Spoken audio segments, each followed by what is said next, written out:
Alright, folks. Welcome back, everyone. 皆さん、おかえりなさい。今日は180日目日目です. It is day 180. Today is one of our leap days, so let's do some listening, reading, right? Gram section on our grammar, our N4 grammar here.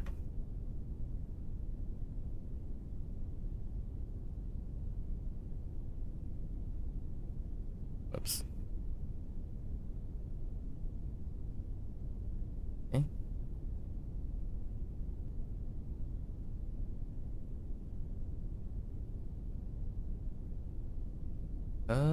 I wonder if I can get this to autoplay. Don't worry about it later. Actually, maybe it's up here.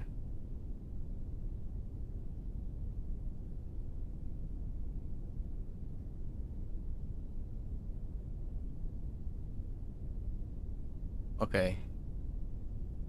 Nope. Alright. 髪の毛が長いから切らなければならない。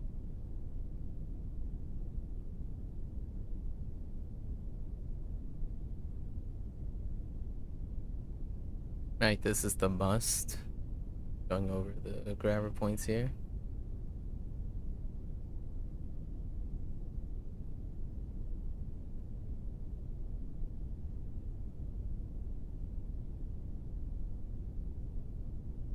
怒ってる？怒ってるよ。私はずっとスーパーの前で君を待っていたよ。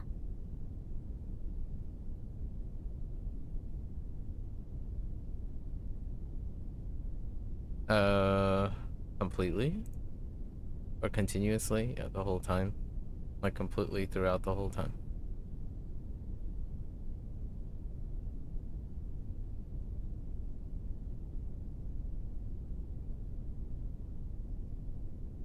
Okay. このレストランは良さそうだから、ここで食べよう。Let's eat. Casual. Tabeo. Volitional, right? Okay. Yo is important. Ichiran is yo, which is I view as an exception to all of the other ones. And then we have Suru and Kuru as the irregulars. Jio, Koyo. う。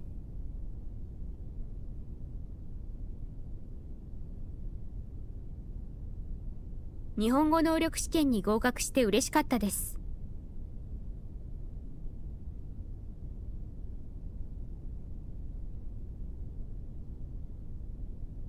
No, I don't know what the point, what the grammar point is here.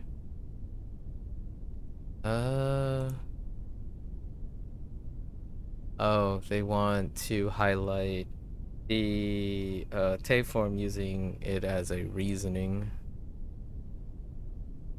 I see.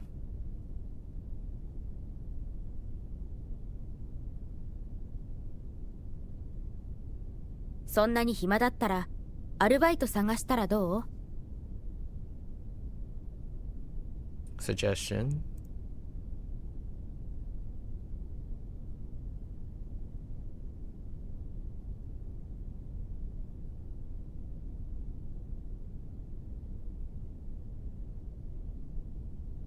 So stem plus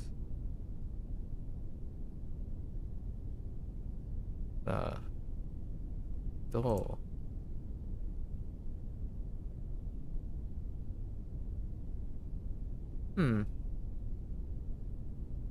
Yeah. Had to remind myself the how hara is connected.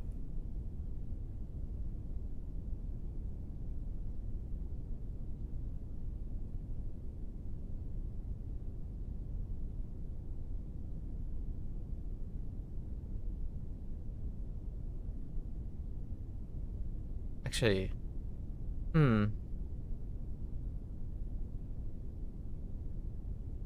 not too confident. Tara is connected.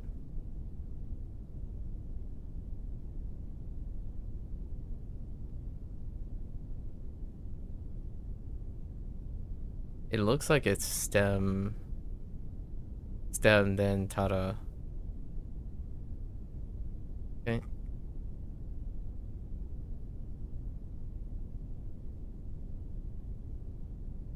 ライオンがジャングルの王様だと言われている。It is said, or yeah, it is said that.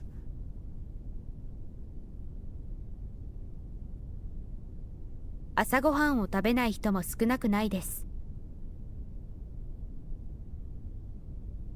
Not a little, or quite a few. Not a little, quite a few.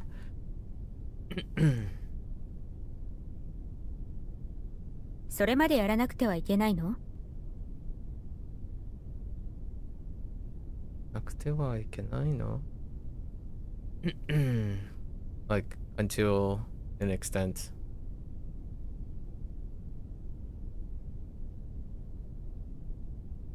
カタカナよりひらがなの方が覚えやすい。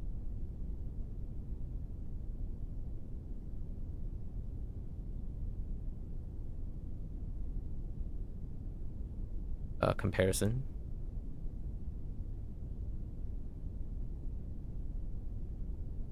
グループの中でいろいろな意見がありました。Kind of like within. Yeah. できるだけ一周ごとに漢字を20字覚えたい。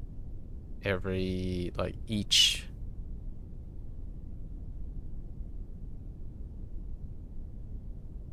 新聞を読むサラリーマン風の中年男が一人で座っていた。Like a vibe of something, like a stylish thing, a style of something. In this case, 사리레이만. 私はあの女の人みたいになりたい。Appears. Or like.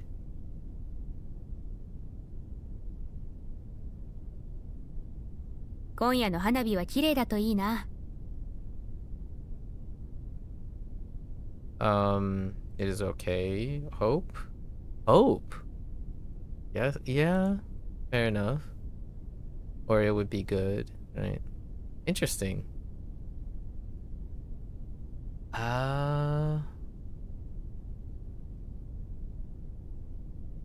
So this is the one where the ending tells you where the wishful is, and in this case is not, which is yourself. We still have da and kido, as well as ne, which is for the other person. Now, I wonder if this is linked with praying. Interesting. Wait, this follows a verb, adjective, non-adjective, noun, and a phrase for the desired outcome. Hang on. Go look for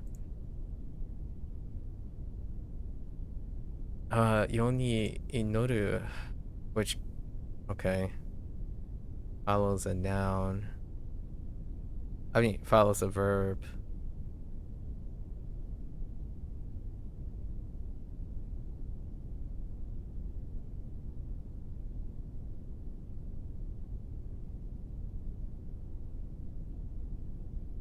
Yoni versus To.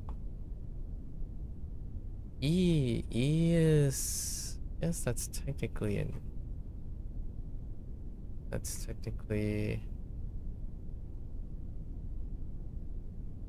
no, it can still end that way though.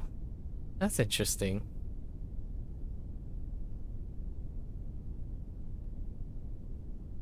Like this was not linked as perhaps a related thing to hope for something. let's read this first. One of the regular uses of to particle is to express if. Yeah, we covered that. However, unlike some other structures like tara, nara, tara, and to implies that if results of to is something that will definitely happen or is a natural consequence. And then it's combined with the e adjective. Yeah, the difference here is inoru is a verb, right? However, e is you can end with e largely. I mean, Japanese is unique to Japanese about the adjective and then being like not even needing a copula. That's interesting. That came to mind. More focused on the yoni, right? The yoni inoru grammar point. 彼が今プールから出てきたと見えて全部が濡れている。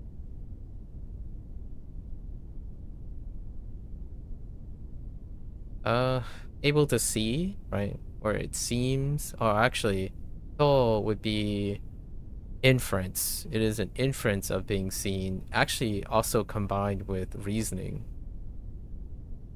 So it can be deduced, right? Is it always introduced as a te? No. In this case, yeah. So I know this is phrased in a way that it isn't, but technically this te is telling you that because of this you can infer this, so it's natural to have the te in the first place for the deduction. とうとうタバコをやめた。 This is a vocabulary thing, so like finally. とうとうタバコをやめた。Okay. 髪の毛が3本しか生えていない。 So like pretty much like not at all or no more. Oh no, this is being used as no more then. This is the 2 grammar points I'm working on. This is after it defines what is no more as, which is the sanbon. I'm thinking of the other grammar point without a counter. 彼の都合が悪いだろうか。 Confirmation. Bit on the masculine side, I suppose. It's a wonder, but it's a confirmation wonder. And they drop the no because it's optional.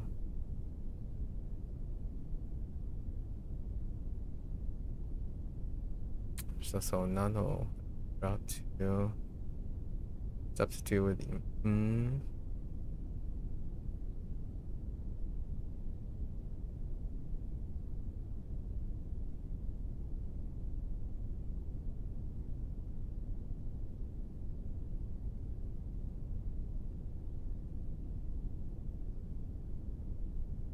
後でクッキーを作ろうと思っているけど、あなたも一緒に作る？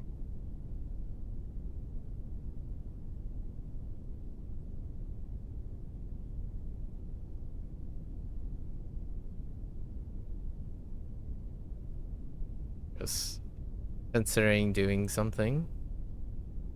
No.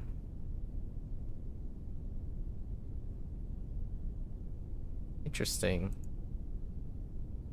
They used. Okay.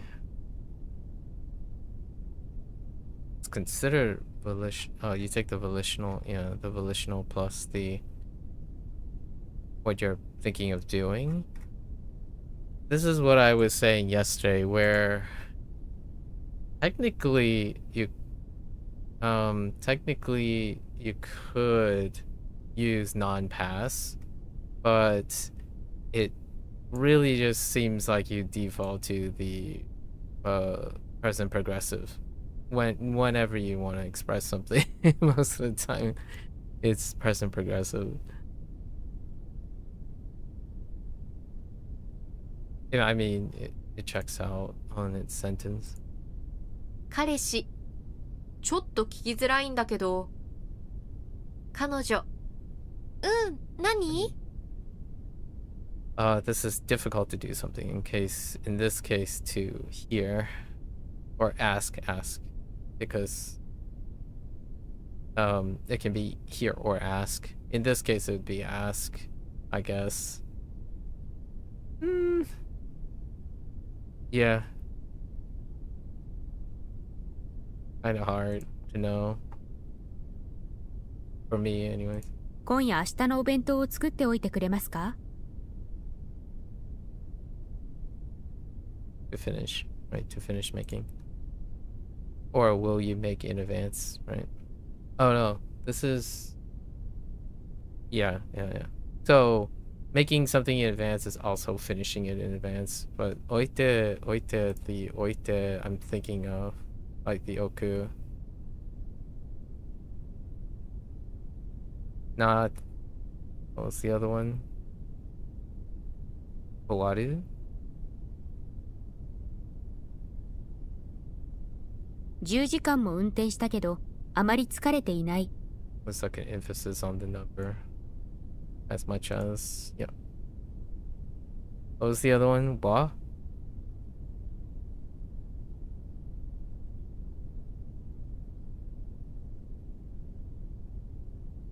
Okay.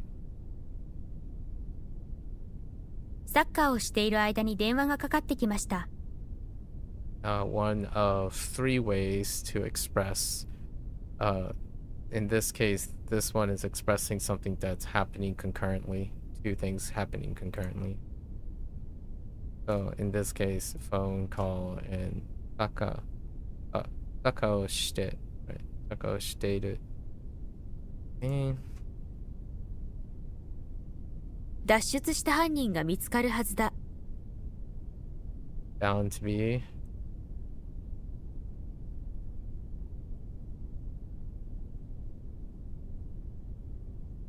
3時ぐらいに来ていただけませんか？ Request? Nonkeigo.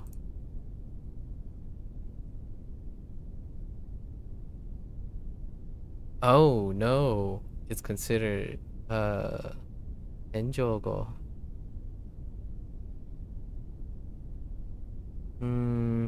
That's a mistaken identity there. Okay. これは桜の木ではない。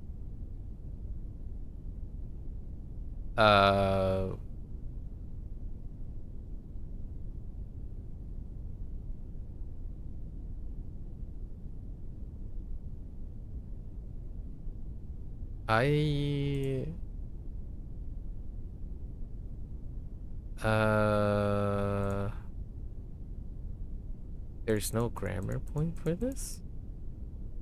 Wait. Huh? That's weird. I don't think that's ever happened before. Oops.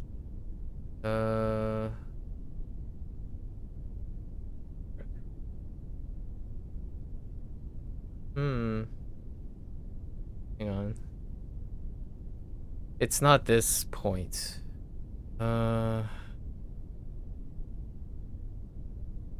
Should be... Here it is.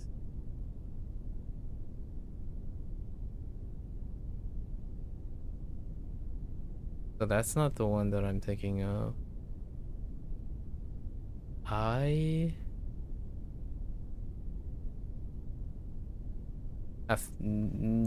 There is a grammar point for this. I just don't remember which one it is. And there's no link.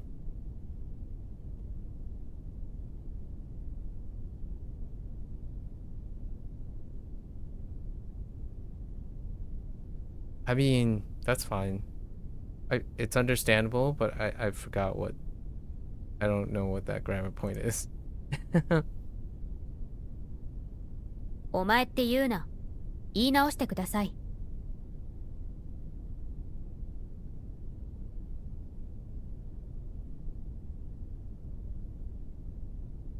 guess a request to look over again, like, or like to do again, perform it, to do it over again. Yeah, using naosu.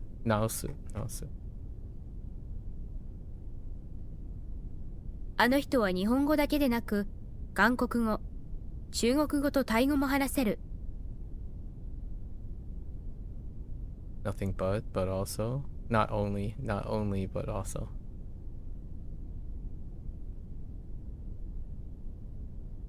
家電製品のコンピューター化が続く。例えば最近では歯ブラシまでも Bluetooth などを備えている。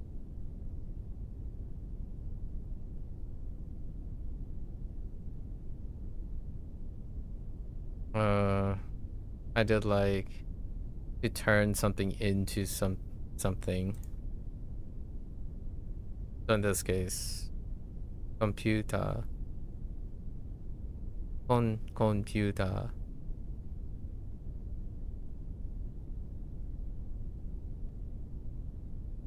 パソコンの電源を切るところで、あの音を聞いた。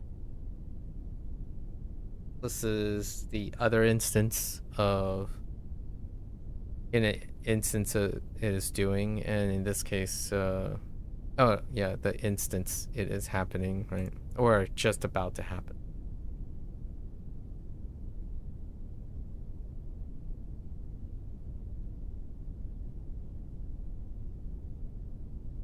Brazil のように負けてほしくない。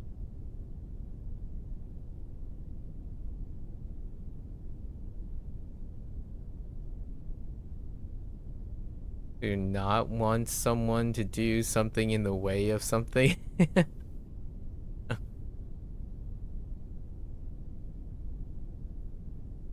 Yikes, that's a pretty topical sentence at the moment. I didn't think about what they meant by Burajiru, but in this case, this is probably a World Cup reference, and coincidentally, the World Cup is happening right now. I don't want you to lose like Brazil in the Rio de Janeiro World Cup.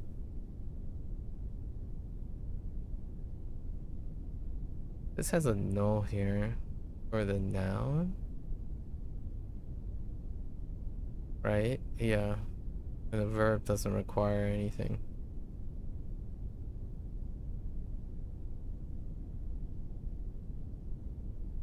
This Question mid-sentence.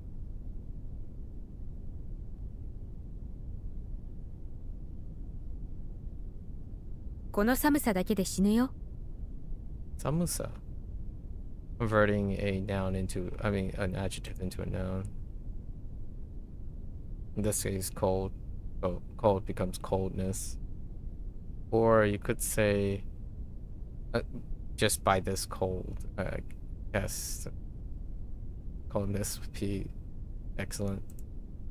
東京に行った友達は今頃ついているでしょう。Like around, about, around today, around now.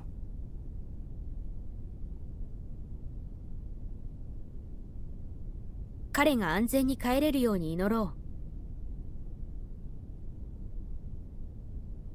This is to hope for something, hope for safe return, his safe return.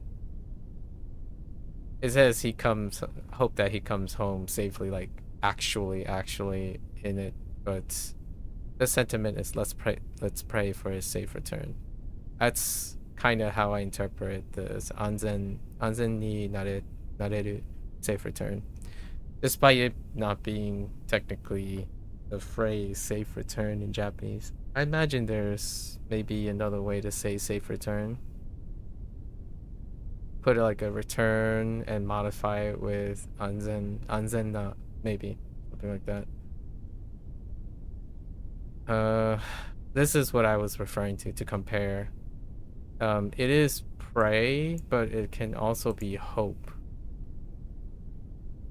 which can end up being in the same structure as toi. といいね。といいね。Right. といいね。大学で2年間勉強して日本に留学する予定だ。Wow. Her voice is up here. 大学で2年間勉強して日本に留学する予定だ。To plan. 予定だ。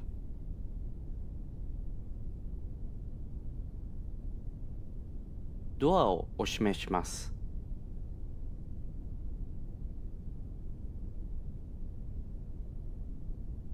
Requests. I'm not requests. Do. Donkego? Oh no. It's Enjogo again. Oh, because of the using the stem. Meshimasu. Man, that's tough. That's 0 out of 2. あなたのお金を別の人に渡してすみません。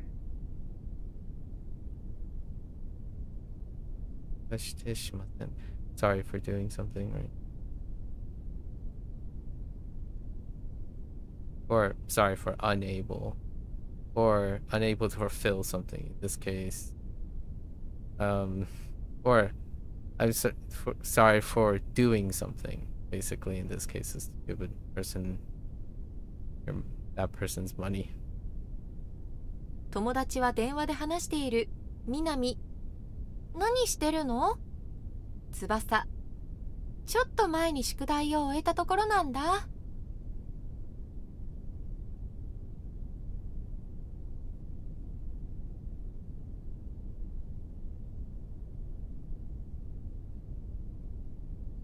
Describing two things that are happening at the same time. Oh no. Oh no, just finished. Sorry, just finished. The instance of... Oh no, this is past tense. Finishing. Finished. The instance it finished.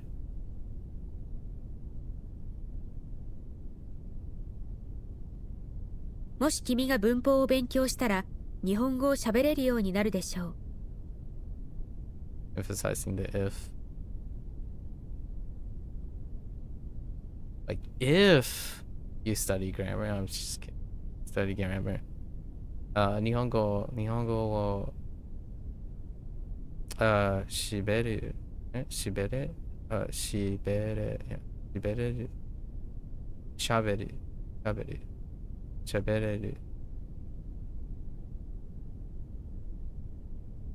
100メートルを10秒で走れるようになった。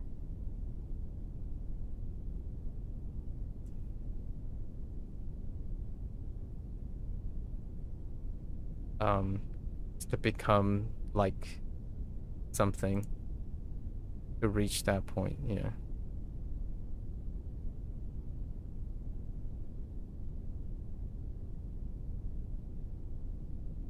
日本語能力試験に合格できるように、毎日文法を学んだり NHK ニュースを読んだりしている。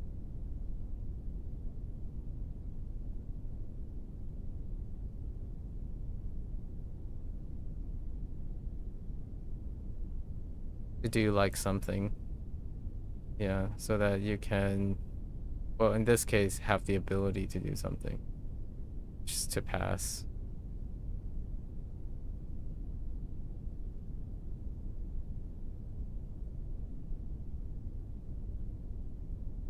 母親が綺麗じゃなかったので、彼女も綺麗なはずがなかった。Bound to be, in this case, is attached to a na adjective, so you need the na, and then it's in the past tense, right? And also negative.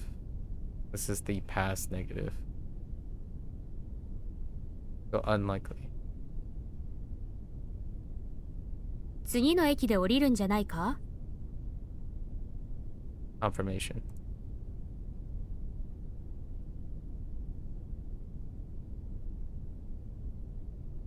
エベレストと K2 とどちらが高い？ which using a series using toll to highlight the two choices.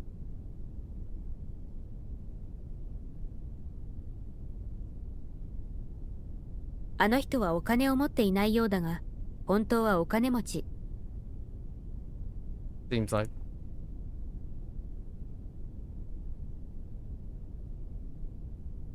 お砂糖を入れすぎたから甘い味がする。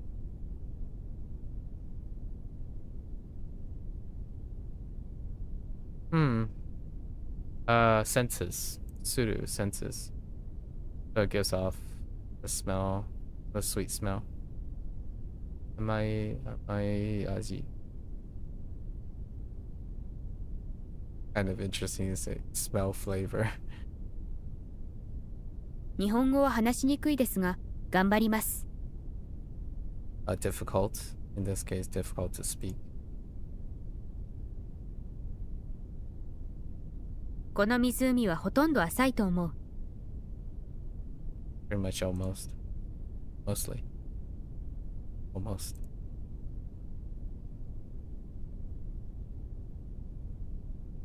美味しそうな料理を作ってくれてありがとうございます。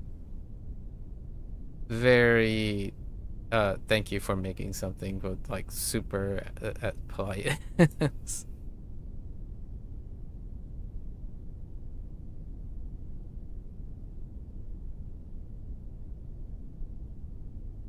I think that's pretty good. Pretty good for a casual 50. I think we're pretty okay. I think for most of the N4 group, reading and listening, so I'm merely focusing on hearing and then reading the thing. I'm trying to either read along or, so it's kind of a mix right now. When I read the sentence, right? If it's a complicated one, I read along with it. When it's not, I check if I can hear all of the bits. So there are two things, right? Two things I'm doing. If it's a simple sentence, usually when it plays, I don't have to read along with it. So I'm trying to confirm which types of sentences, oh, all right, well, that's probably gonna belong in the conversational group. Things that are very, and this is specifically only listening and reading, so we're only doing inputs on off days. That means that if I'm trying to reproduce it, it's not going to happen, right? I haven't output anything, so we're not practicing output on these days. However, I read it. If it's a simple sentence, then as it plays, I will only primarily be listening to it, because when I'm listening to a sentence I can comprehend, I'm listening for the pitch accent. So I'm listening for the different parts to see if I can pick out all the parts while it's happening. Now, when I read the sentence and it's really complicated, which compound sentences are very complicated and whatnot, I would read along with it. So I would read and speak in my head along with it, because that's the stage that I'm at. So most of the time when you're watching podcast or YouTube videos or a YouTube short or something like that, it's about 50-50. 50% of it is your very, very repetitious colloquial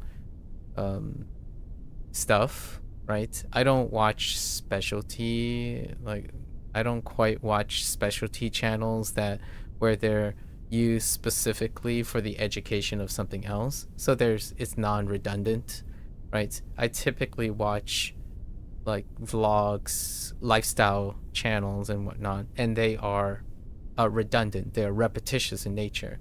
The way the content creators create their content is to create consistent phonetics and consistent vernacular in their content. So they will repeat a lot of phrases from video to video. They will greet and do those formats. So you get used to those default sentences. So when I read them, I have to confirm if I can actually read them too. So that's kind of a combination. These are the 3 steps that I'm going to be working on for the next, when we get into the next phase of things. So first, you read the sentence. If grammar's on point, which I haven't decided if I'm going to spend some time coming up with a shorthand, so then I can like diagram the parts when I'm reading them. I'm actually reading the parts and I'm identifying what the parts are in the sentence. Then we have to load the audio based on how Bunpro works. We have to load the audio, so I have to click on it, wait till it loads, then play the sentence. And that is right before I do that, I decide, am I listening for the sentence or am I reading along with the sentence? If I'm listening for the sentence, I'm listening to find the pitch accent in like the inflection points and the prosodic stress in the sentence, because I'm slowly correcting my kind of preferred pitch. That's not the same as correct pitch, right? Like I know a bunch of people are gonna say, well, you're never gonna sound native if you don't mimic someone with the correct pitch accent. So I get it. So now I'm comparing and contrasting with who they have as a speaker, and I'm comparing and contrasting with my preferred pitch. Now, my preferred pitch is not the correct pitch. It is the pitch that I remember with each of the parts. So, like, I'm testing what I think is the pitch accent of every part of the sentence that I already know. So I'm listening for them. Like vocabulary, I identify all the vocabulary and the different parts as odaka, odaka, atamadaka, and nakadaka, like as their separate parts, because that's what I practiced. So then I'm listening for how they connect the particles with each word. And that's what I'm doing for sentences I understand. Now, for sentences I don't, I'm reading along for comprehension. Like I'm reading for the breaks. So like which part links with which part in terms of speech and whatnot. And you can occasionally, I would utter a phrase or utter something that I'm trying to confirm by outputting. So that's kind of all the things that I'm doing at the moment. I'll probably try to, there's 20 days left, right, before the 200 review. And I'm ironing out. So by the end of next month, or close to the last week or 2 of the last month, next month, I wonder how that lines up. I'll still be here. I'm gonna try to lay out what routines that I am doing, because it's a little bit complicated now. There are things that I'm still learning, which is the grammar points. I'm specifically reading for the grammar points. I'm not listening for the grammar points. Those are 2 separate things, right? So the ones that I'm reading for the grammar points is my dominant skill. In Japanese, my dominant skill is reading now. It's no longer listening. And before, I relied on sound recognition. So not the comprehension of Japanese, but the combination of sounds I hear for each scene. That's before I knew any Japanese and all that, like the consciousness of Japanese. When I hear language, the first thing I hear it as is a combination of sounds, rising pitch, volume, and speed. That's how it's like listening to a song. When I listen to a song, I actually don't listen to the lyrics first. I listen to the melody, the pitch of the person singing, or the sound of the music. So typically the first thing I hear is the nature of the sound. Like, is it getting louder? Is it getting softer? Is it getting slower? Is it speeding up? Is it slowing down? Largely due to the idea that early in life I spent more time listening to sounds, and I was a musician, so I tend to hear things like sounds before they are words or language related things. So that's kind of the order I'm going about it. Before and now, since I spent like the last 2.5 years specifically reading before hearing, and I usually only hear myself imitate what I hear. It doesn't matter what the source is. The idea is constantly paying attention to that allows me to adjust my pitch accent. So right now, the type of content creators that do listen to, they enunciate Japanese not quite the same as these people who are specifically reading for kind of like fluidness or fluency, because there is a very marked change where they when someone is trying to speak slowly for comprehension, they break up where the pitch breaks, where the particles break, and I speak more like that at the moment than anything else. That's besides the point. My preferred pitch is technically the pitch that I think the word is. So like if I go up and I stay up is what I think the particle at the end of, if you attach a particle to a vocabulary word, the vocabulary word will have a pre-noted either atamadaka or odaka and the occasional nakadaka, right? And then the particle is then placed on. Sometimes it's up, sometimes it's down. It's a little difficult for me to determine at the moment, so that's what I'm listening for. So there are groups of sentences that I specifically am looking to listen for speech, and then the ones that I'm trying to comprehend, I'm reading, and then I'm reading along with them. Now, when it comes to inputs, like you're reading a book or a manga, that's way light years ahead of what I'm doing now. So, like, when you're reading a book, you're not going over all the grammar, right? Like, when you're reading a novel, you're not saying, oh, this word is the noun, this word is the conjunction, this is the preposition. That is laborious and it's exhausting. So if you're reading for the sake of comprehending the meaning of the sentence, that's not the same as what I'm doing right now when I'm reading for the comprehension of the grammar. Like, try the exercise out yourself. Like, take your native language, right? Whatever your native language is. It could be Japanese if you want. I do this with English. So you read it and you describe the grammar while you're reading it. It's laborious and it takes a very long time. Now, it takes a lot longer. The thing is that I want to slow down right now. So it does actually take me longer when I'm reading along with the sentences because I'm doing more. The idea is I'm doing my due diligence to explain all the grammar points to myself.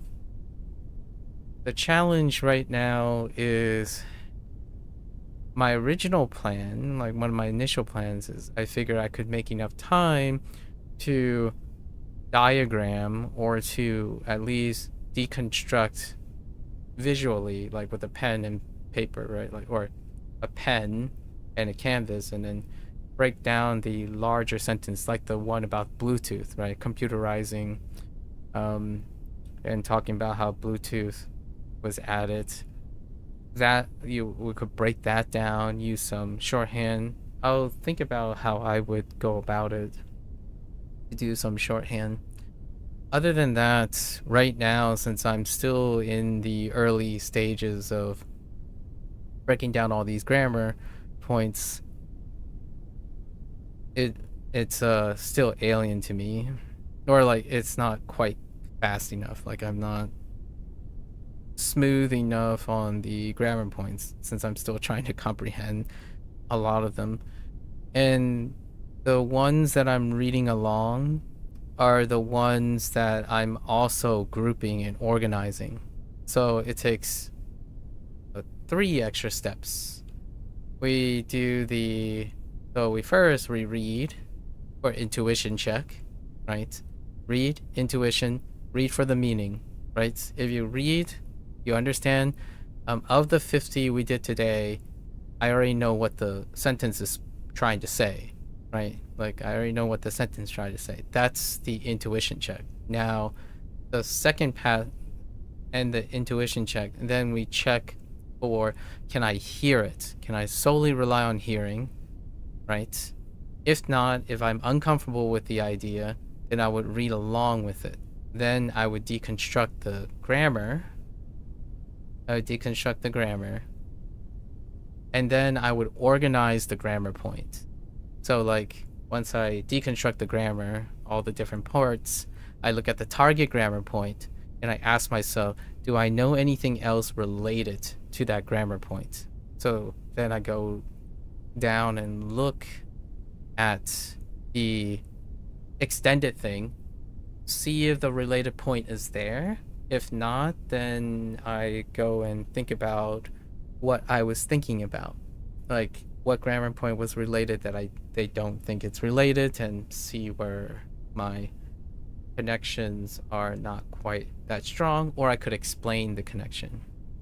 And that is an example of what I mean by, if you're learning, right? It's not how fast you get through your single action. It's how efficient you can get to do a lot of actions. That's the difference, in my opinion. Like, I think when people are studying, they try to use the one method, and when they are trying to get faster at it, and they get really fast at it, they don't replace it with something else. Like, they don't try to expand how much task you're doing. You're not increasing the complexity of your learning over time. You're relying on becoming more efficient, so you increase the volume, right? Like, if you're practicing memorizing something and you get faster at memorizing the things you already know, then with that time saved, you increase the volume. So the person's method of thinking and critical thinking didn't get any more complex or evolved for future comprehension. It simply stays at the same stage with more and more volume. So for that time being, that is great for foundation. You can speed through foundation quite quickly. However, the transition from foundation to comprehension will be something that you deal with later. Most of the time that you saved for scaling up the volume would be then sacrificed, right? Exchange for all the time you're going to need to transition out of your one method approach, because it takes different methods and different routines to learn comprehension. So for myself, I progressively do these in staggered states. I do not like going from like, oh, I'm done with task A, now I can start working on task B. I do task A long enough to start on task B while I continue working on task A. So my A is pretty good. It's like 70-80% right there. And my B task will be stacked on top of the A task, because now the A task is fairly reasonable. It's efficient. It's not as taxing. So this is how I got from, at least in my opinion, this is how I get from simply memorizing things to doing all of the above. Grammar, know where my listening is, know where my speaking is, know where my preferential accent is, where the different parts end, where vocabulary and particles reside, and then we have a differentiation in when am I listening for some specific things and when am I not listening or reading for specific things, because there are different levels of comprehension that I'm trying to apply. So what takes someone maybe 5 seconds to read for a singular purpose that they have, I'm doing it 10 times over with the task that I'm given, which is to understand the grammar, connect the grammar with everything that exists now, which is what I think the vocabulary sounds like, what the kanji looks like, what the particles are, and so on and so forth. So when that routine becomes more regular, then I'll be doing more than simply just remembering things. So in the future, when I'm reading a Japanese sentence, I'm not necessarily reading for memorization and response. I'm reading for comprehension. I'm reading to be interested in what that person's saying, which is typically what I do in English already. When someone types a sentence, I'm reading for comprehension. I'm not reading for literal explicitness. Like when someone says, hello, how's your day? It doesn't necessarily just literally mean, hello, how's your day? If they follow up with something or what they're going to say, because the context is now you have to understand the person, right? Over time, you understand a person. Hello, how your day would change with context. Now, I'm obviously not at that level in Japanese. However, in the future, I can change up the way I greet someone that I already know or have said something very often. That's kind of like the upper level thinking of things. You're thinking subtextually, right? And I think that is required to give other people the impression that you understand what's being said. One example with that was the example about you hope that he comes home safely. And I'm like, yes. And then I can think of various different ways to try to express that. Maybe it's not native Japanese, right? Like, it's not the most common way to express native Japanese, or however the idea is I'm entertaining how else can I say that phrase with the things I know. We're not talking about how in the box you can be and how native you can be. It's the idea of exploring the language, right? That is curiosity. At least I like to think that Japanese and people who speak Japanese, Japanese people and people who speak Japanese have an elegance in turn of phrases and like sophistication in the way that they can be elegant in saying things in various different ways, much like any other country, culture type of people. Like in English, you could always say, hello, how are you, over and over again to the same person over and over again, and then make the argument, oh, that's just how natural English is, right? Well, certainly. That is a great way to be efficient, and also it's a great way to stick to what works and never learn anything new. Never experiment, never be curious. That's the type of thing that I think someone who wants to learn the least amount of something, be curious about the least amount of something in order to serve a purpose. Well, certainly, I hope that doesn't come from someone who says they love a language and love a culture. That's my rebuttal.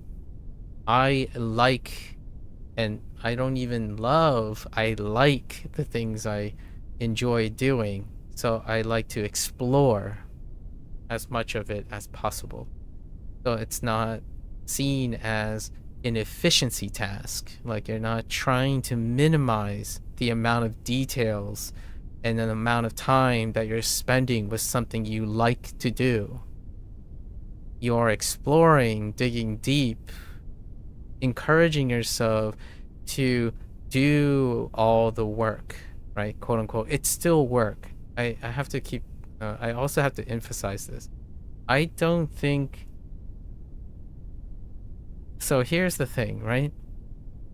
I feel that there's this miscommunication or maybe this misconception that when you love something and when you like to do something, you don't put in any work on it. Like, what I mean is, some people think that the things they love, right, the things that are incredibly rewarding, stays rewarding and pays out and hugs them and gives them comfort when you over time spend less and less effort and work less and less for that. I think that's a misconception. It's a cognitive dissonance. When you love something, you work to exhaustion. You work harder. So the misconception here is there's still work being used. You still need energy. You are going to still feel exhausted when you're working with something you love. If you don't love it enough to work, it becomes cheap. Cheap, unrewarding, grindy, and you fall out of love with it. So, and you might be arguing, well, when I do something I like play video games for 30 hours and feel like I'm completely sleep deprived, I feel good after going to bed. There's a difference between positive stress and negative stress. They both come from work, though. You're doing work. You're putting in energy. So when a piece of video game, like you keep playing and you're like, oh, I don't feel the same anymore. It just doesn't feel as engaging, and so you stop doing work. There's not a lot of work anymore. You stop developing your skills, doing more, going harder in complexity. That is true for both things you don't like to do and things you do like to do. So when you ask someone, what is their favorite hobby? A passionate person would probably describe to you how tiring and exhaustingly rewarding it is to place so much effort into something they love.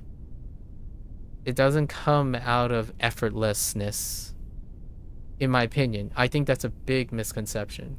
Like, the effortlessness is often associated with positive and negative stress. So someone who thinks playing video games is effortless, you have to ask them, is it effortless because they're lazy and complacent and don't really care about what they're doing? Then that is a passionless interest. It's something that they really don't care, is to pass the time, it's drifting, it's cheap. So doom scrolling. Doom scrolling is a great example. You spend a lot of time doing it. Technically, it's something you're interested in if you're measuring it by frequency, and yet it holds very little substance, still keeps you entertained, right? Cheap, affordable, keep you entertained, rarely feel substantial or meaningful. So I want to keep this in mind, right? I'm going to iterate on this over and over again when it comes to studying. If studying becomes passionless, then in my opinion, when you say you love to study something, you love to learn something, it doesn't mean it's passionless and effortless. If it's passionless and effortless, then it will become a grind. It will become, something that you're tired of or get exhausted of and do not have the motivation to do. You still need motivation to do the things you love. Like, cue the adult who says, oh, I always love the idea of painting, and then they never do it. You can love things, you can love the idea of something, and really don't have the energy to do it. So it generally requires work. Now, how do you truly make it easier, though? Then you start asking, so then what's the point if it always takes effort? When you do something, it gets easier. So then you can do more things. Now, if you learn to do something and it gets easier and you decide that's all you want out of it, then that's as rewarding as it'll get. That's perfectly all right. Like, I'm like, one can be happy about that. I'm not sitting, I don't want to sit at being someone who spends most of their time memorizing things and kicking themselves for not being perfect at memorizing single units of things. So we keep pushing, right? We keep working harder. Like, the idea is, if it sounds like I'm doing unnecessarily more things and paying attention to more things and things becoming more technical, is the idea that that's what a non-beginner does. Like, when you're a beginner, all you think about, in my opinion, is try to memorize some stuff so then you can start building on them. Now I'm doing that. So the vast majority of my yap is going to be all of these routines. And the reason why I mention these routines is largely because I'm not convinced, at least in my opinion, I'm not convinced that when someone says they're N3 or N2 compliant, right, or they pass those things, I'm not convinced that they're learning techniques, skills, and understanding how they maintain a skill for life is there. I see someone who does something oftentimes with the minimum amount of effort they can do, and then give me the impression that they don't actually like doing it, despite them telling me they like doing it. Like, the last time I checked, when someone asked me, hey, do you like learning Japanese? I would say yes. And then they're like, oh, so how do you grind Japanese? I don't. I just said I like studying Japanese. Like, yeah, so what do you do to grind? It's like, you don't. Like, I wouldn't use that word if I like to do it. If you don't like to do it, probably say grind, right? At least that's how the common English vernacular is being used in NetSpeak. When you say grind, you're trying to do something that you inherently do not want to do. It is impressive to say you're grinding because it is taxing to you, right? That is going to be true whether you like something or not. So I like something, so therefore I do it. I grind something is to tolerate its efforts with no semblance of enjoyment, right? Or reward in the sense. So that's my hot take for the time being, that I have taken away from the beginning stages of talking to people about how they start to study things. The word is grind. The key word is consistently grind. And technically, I used that word in some other way before. I might go back and more or less replace the G word, because now NetSpeak has turned it into some sort of a common misconception, in my opinion, where when someone says, oh yeah, appreciate the grind, and I'm like, well, I'm not grinding, but you're probably grinding. That's probably the miscommunication. Like, I understand what they mean when they say appreciate the grind, because they think that what I'm doing is similar to what they're doing. And then when we start talking about it, it's usually not even close. Like, it's one day from, today is the 29th of June, right? I got one more day in June. I'm already planning what I'm doing in July. So I tend to plan a lot of things that will require a lot of effort, a lot of time, and I look forward to them. Not, oh yeah, man, I still got so much more to grind. Here's the thing for next month. That's not what I'm talking about. Like, I don't empathize with that. I might sympathize with people who spend most of their time planning things that they don't want to do.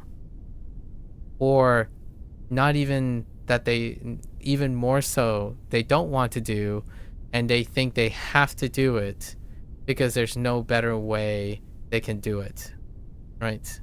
I plan things to test things and curious what it turns out to be. So at least that's kind of one of the bigger contrasts. Anyways, that's it for today. It's our cram listening and reading day. Tomorrow it might be another one because obviously the SRS takes a while, and we're specifically still doing, this is still grammar month.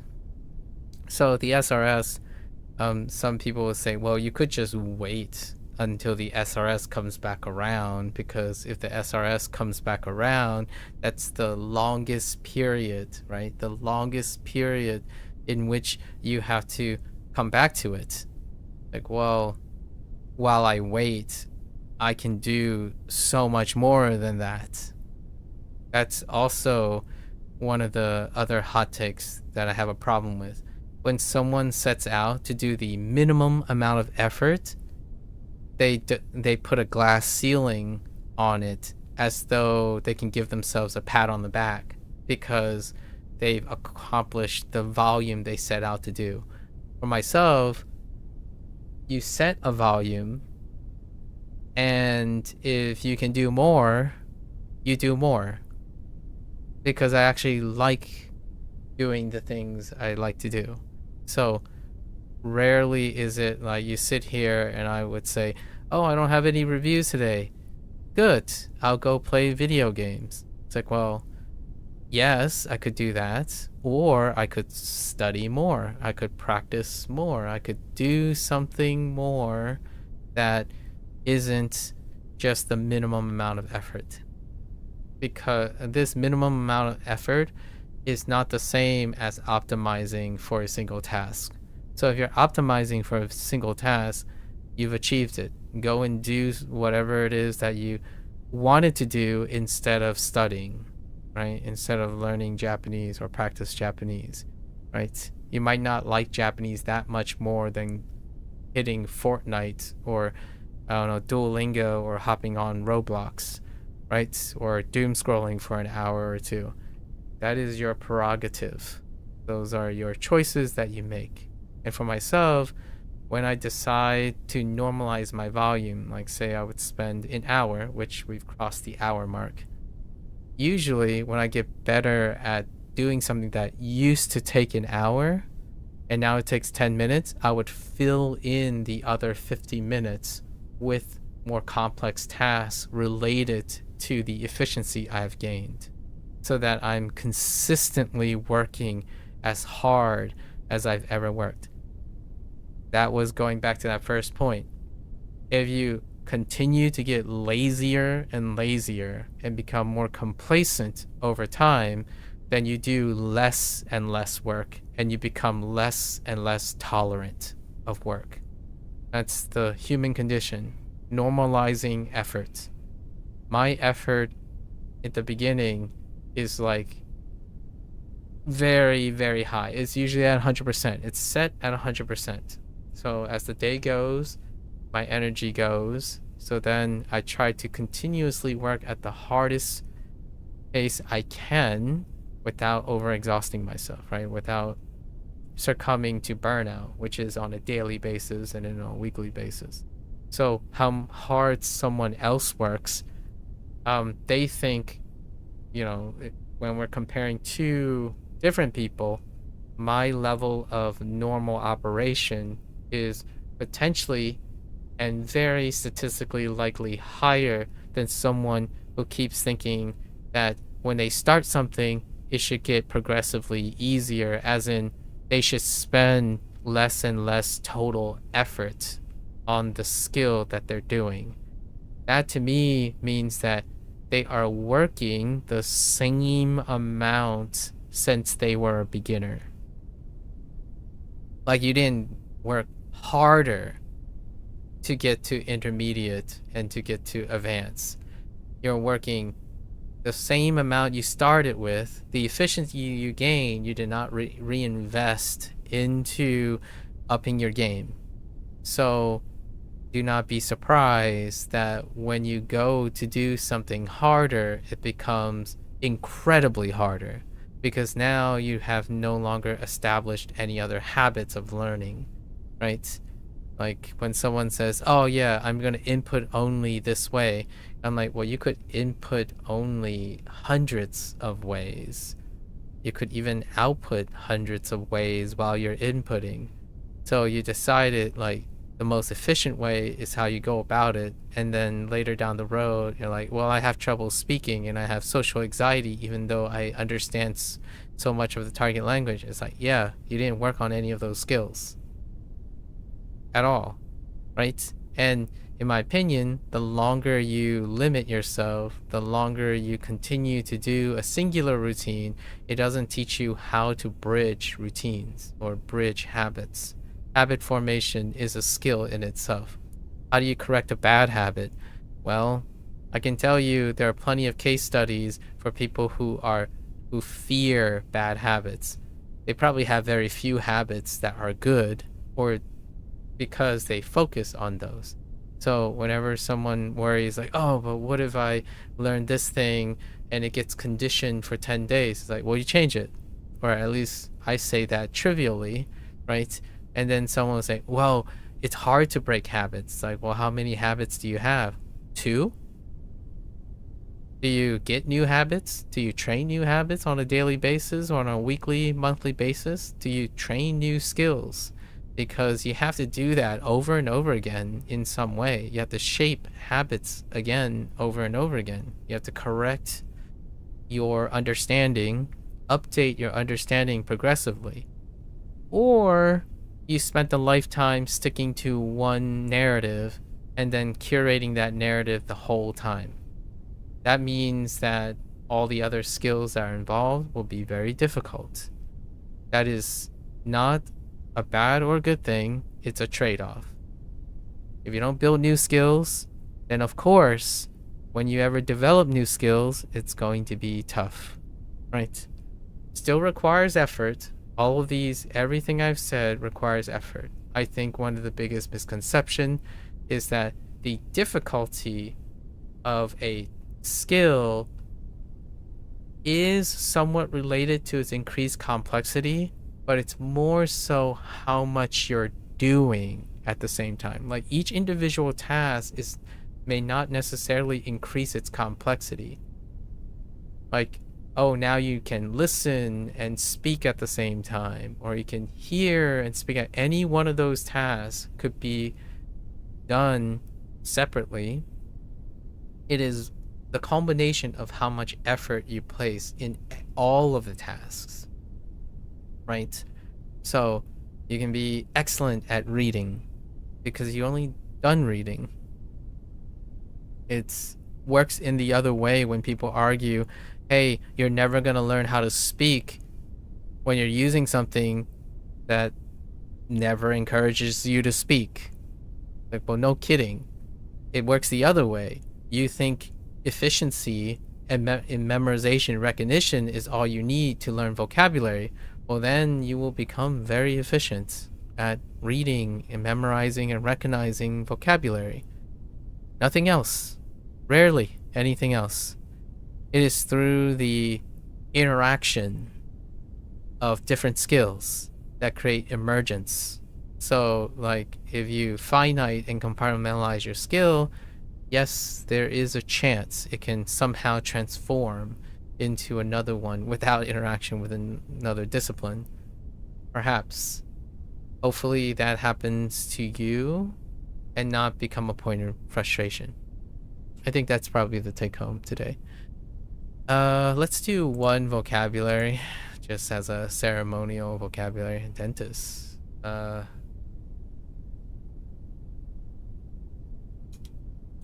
no.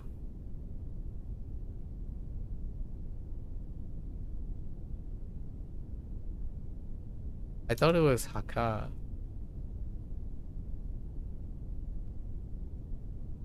Asha? Oh, I've got the E. 明日は歯医者に行く予定です。 I've got the E. Haisha. Okay. All right. Anyways, that's what I wanted to share today. Getting closer, right? We are within 21 days, not including the day 200, and I'll probably do a write-up for most of the stuff that I'm currently doing, and it'll hold. Well, pretty much now we know now I know how I'm going to go about the N3 block. The N3 block will probably be split in either 4 or 5 months. It's going to be a 4 or 5 month block, which sounds like a semester of school, basically, or like a full term of school, right? Something like that. All right, folks. That's all I have for Bunpro today. If you're gonna watch this later, arigatou gozaimasu. As always, feel free to follow along. Pick up Bunpro for yourself. Give it a go. You're always welcome to come on by, yap, discuss, exchange ideas, brainstorm, keep each other motivated. Until next time, 皆さんまたね。見てくれてありがとう. Thanks for watching, and I'll see you guys next time. I'm gonna get up, stretch, walk around, take a quick bathroom break, and I will be back for HanziHero. Thank you.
Alright, folks. Welcome back, everyone. 欢迎大家回来。今天是第533天 is day 533. Get into our lessons here. 啄木鸟 啄木鸟. This is our way to remember what 啄 is because of the beak or the peck. So your peck trees, a bird that pecks trees, a woodpecker. I thought this was really cute. Very useful. 啄木鸟耕犁 Gun Li. Combine both the plows. Li is the weaker one. I actually dropped the tone on Li. 耕犁 Alright, that's just a plow. 陡峭 So Qiao. So precipitous. Qiao is the weaker one. Do is pretty weak too. But if you put them together, precipitous is pretty good. Both of them. So this is kind of one of the golden ones.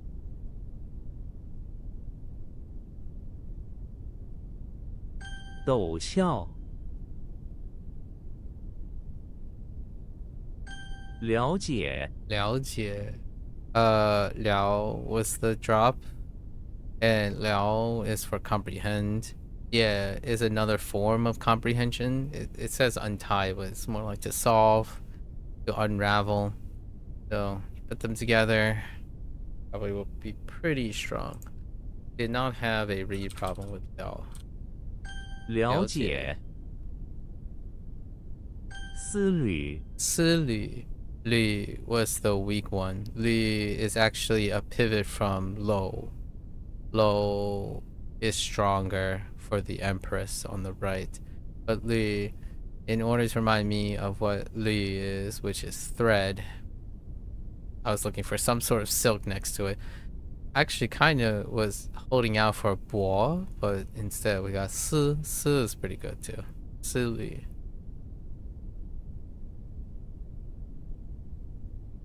丝缕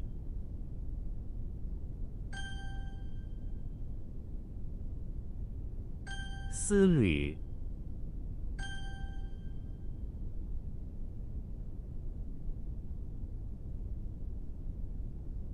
陡峭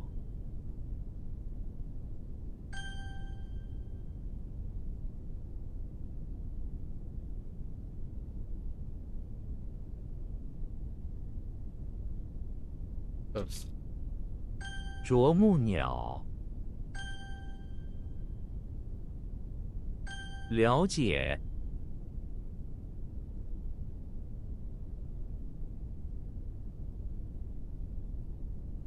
What was another way to say to comprehend? 耕犁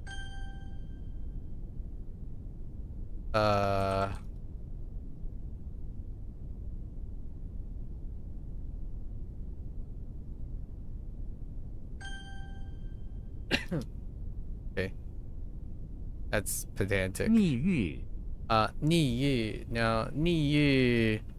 Ni is the weak one, but it's pretty strong now because we used Ni a couple of times already. Ni Yu, the Yu was the drop. Yu for explanation, right? It was a tone drop actually, and the explanation is pretty good. This is a bigger supergroup. Yu has been attached for like explain, has been attached for an anecdote, an analogy, a metaphor, simile, and then now an oxymoron. So, and it's kind of a neat way to go about it with Ni. We added this to go against. So to go against the explanation is an oxymoron. 半郊 Pretty cute. Banjiao. Jiao dropped a tone on Jiao. I thought it was Jiao. Ban is pretty weak as well. Actually, I think it might have been. No, Ban is very weak for stumbling. So hopefully putting them together helps out. Ban is An and pun for this particular radical can be a 50-50.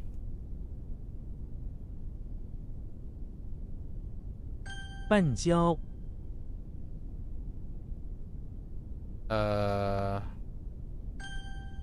That's kinda 会长 pedantic.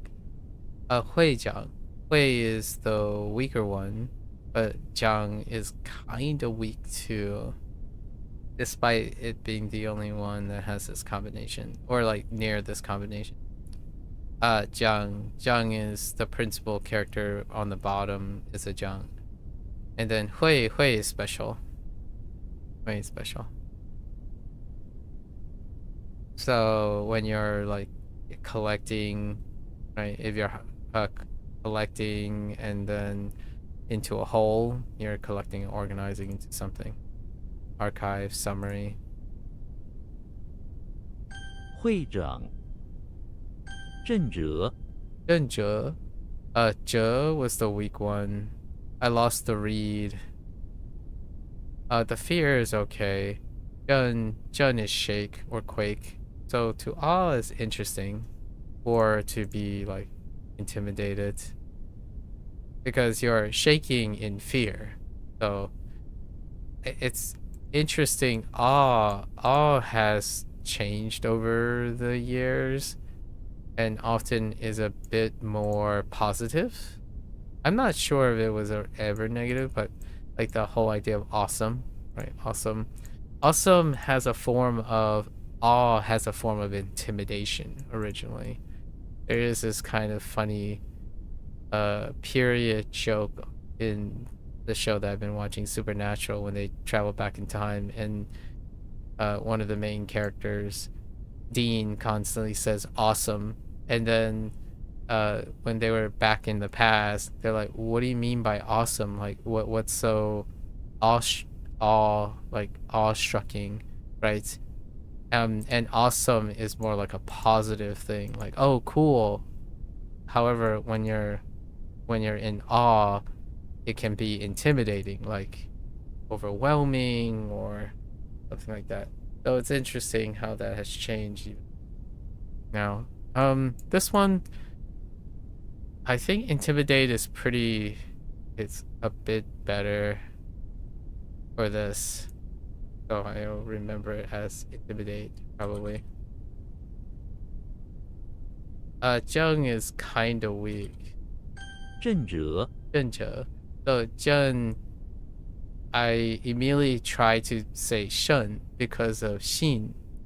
This is Xin in Japanese. So I would try to change this into a sh, not a zhe. So kind of a bit of a mixed bag at the moment.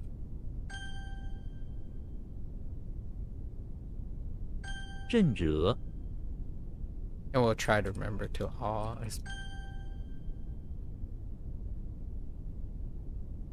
密域会长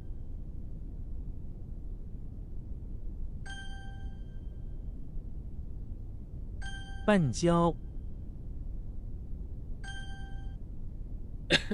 Excuse me. Alright, let's get into our character studies here. These are getting smaller, like getting shorter, making our way into our vocabulary week coming up. Our vocabulary month. Oh, wait. What day is it again? 5:33. Still a bit ways out before having to start working on summarizing for day 600. Okay.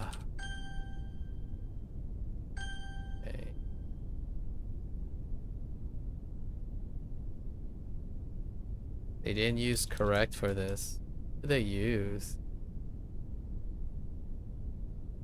I have no idea what they used instead of correct. Whole? a pointer. No, we're using correct from now on. The pointer is correct. Okay. Immediately, I want to type mian, but I don't. 棉 Okay. Oh no, it's not. It's not cotton. It's a continuous.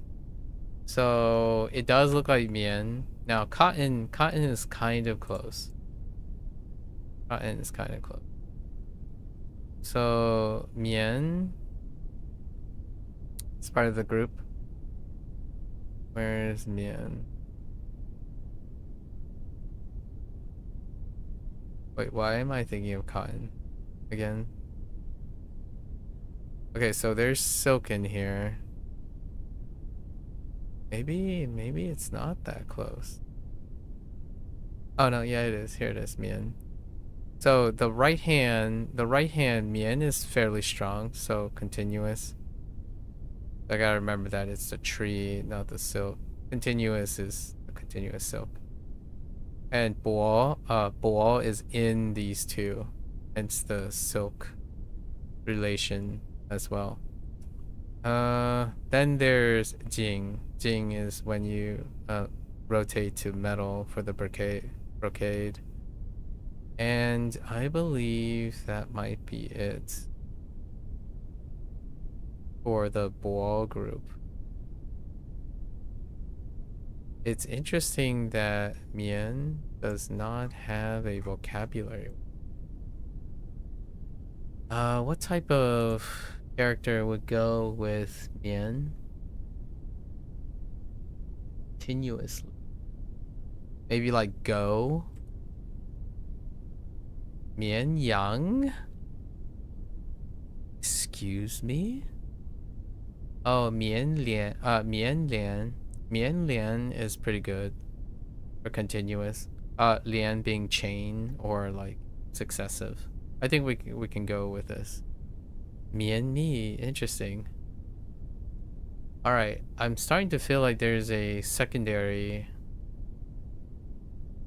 So continuous mi. Ridiculous. Finding careful. Interesting. There's mian cheng. Mian cheng would be good too. Mian mian makes sense.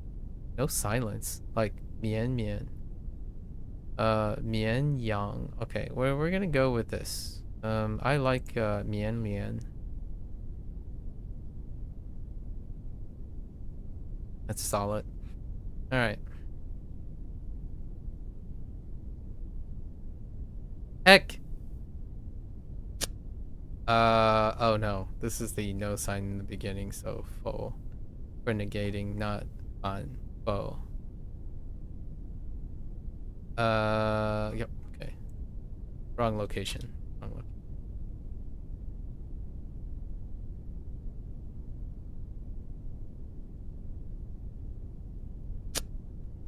P.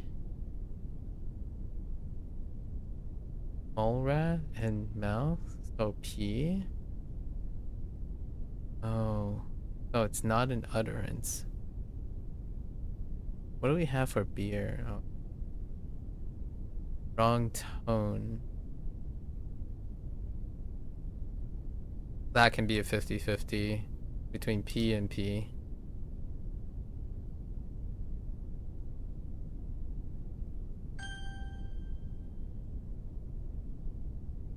Luo.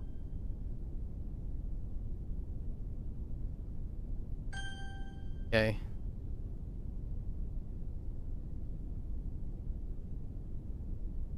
Luo. That's either you know or you don't. It's a camel. Tong.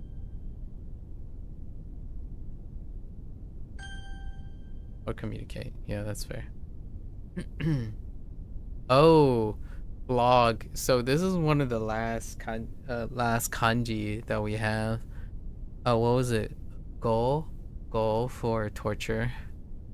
And now this one's pretty tough. It's no. Oh, 不是 no.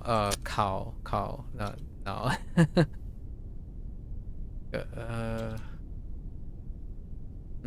Is this yeah? I wanna say it's yeah. Dang it. Armor in the finger? Yeah. On. Might need another one here. Yajing is kind of okay. Only okay. Armadillo pawning. Let's go and look for something. A pawn. Maybe something dealing with selling or leaving behind or abandoning or trading out or changing. Yazu. Yazu, I see where it's coming from. Escort. Yacha. Interesting. Leononi. Yasung. Okay.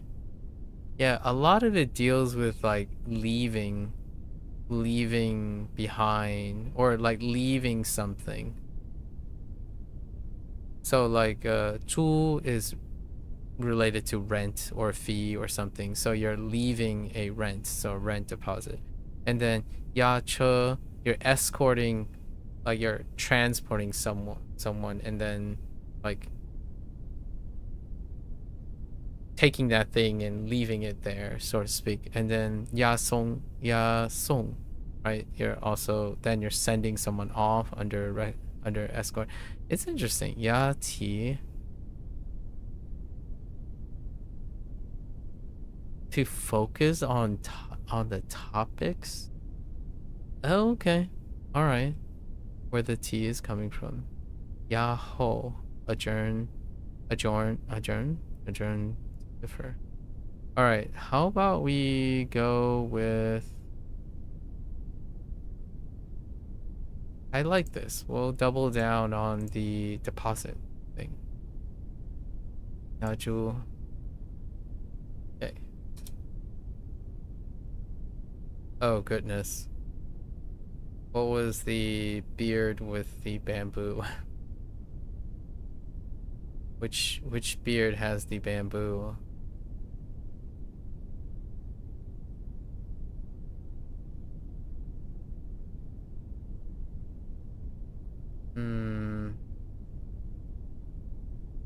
Alright. Cho had the bamboo. Oh, the chips. I don't even know if Choma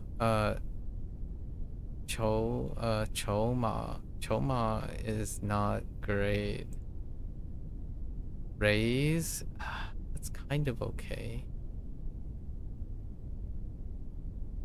Right, just it's not that great. Let's go find something.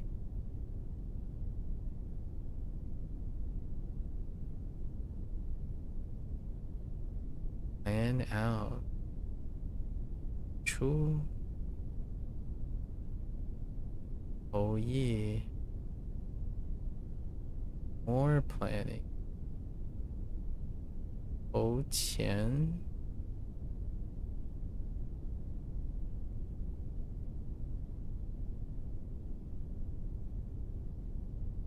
I feel like I'm missing something here. Chou Quan. Fundraising. All of it has something to do with like to raise something. Alright, we're gonna pivot.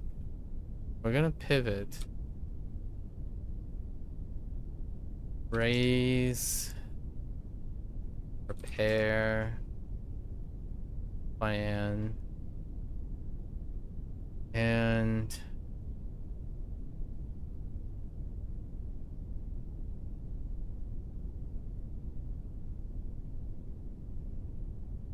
okay, that's not good.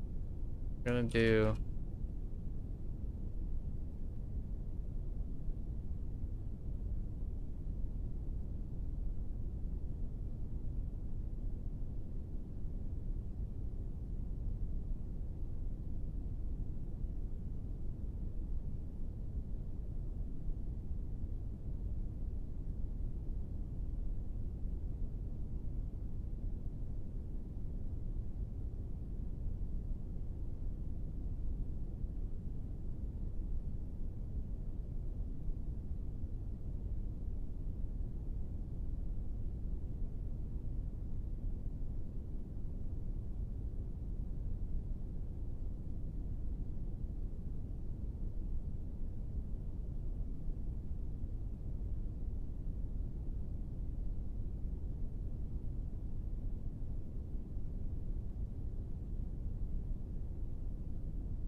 That's not great either.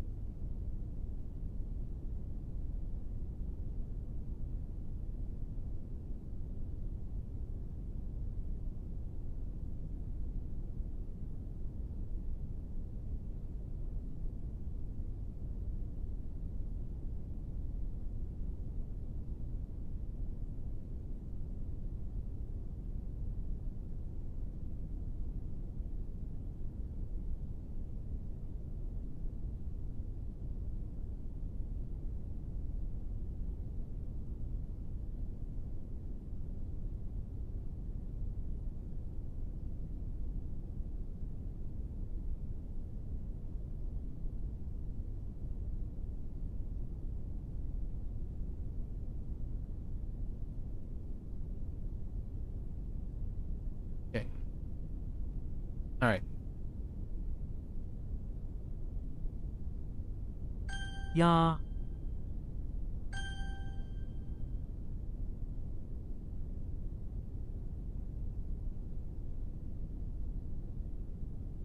Originally, I thought that was merchant. It's not merchant. I feel like the cross made it something like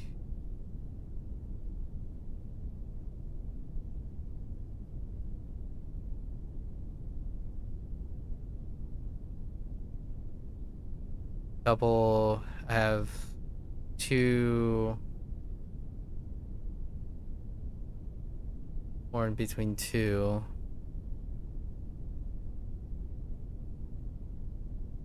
I don't think that's right.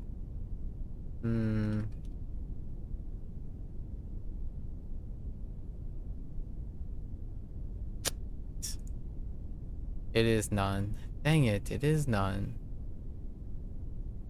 It went with none.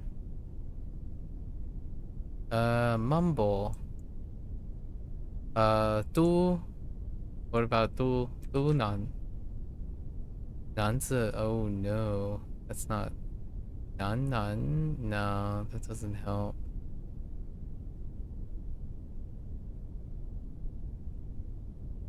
Yikes.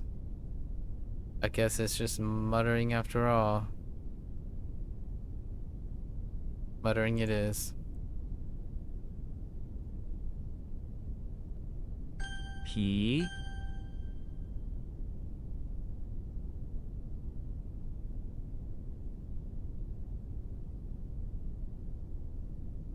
Heck! I thought it was resent. Oh, wrong tone. Yikes, wrong tone. It's in the bathroom.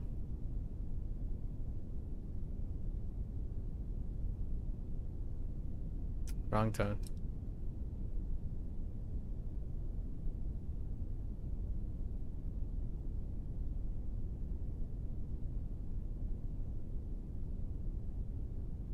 Why do I think it's tongue? Oh, wait. Yeah. I need something for near. Do we have Xia? Xia near? No, Xia near. Fabricate. This one's tough. Most of the knees are tough. 捏肌 no. 捏合 no. 捏骨 and then we have 捏胶 to fabricate. 捏肌 oh, for pinching. Interesting. 捏碎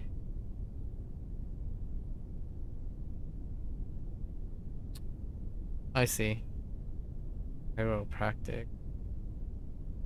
So it does really deal with pinching.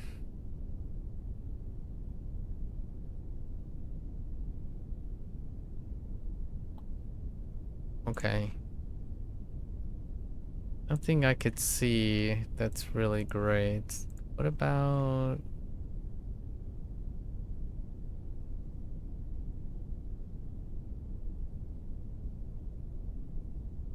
I thought it was ton because ton also has...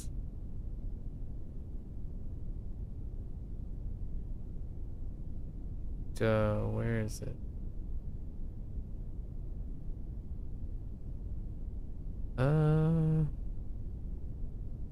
Okay, maybe it doesn't. I thought there was a ton with the soil.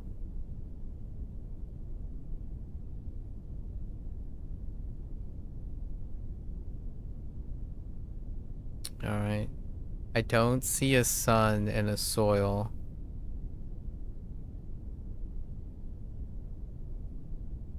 Anywhere.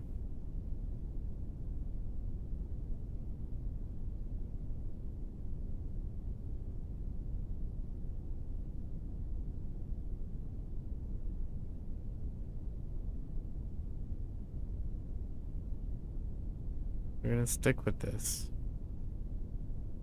All three of these are not that strong. If at all, Tool is probably the strongest.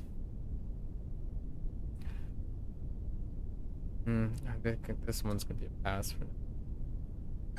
烤捏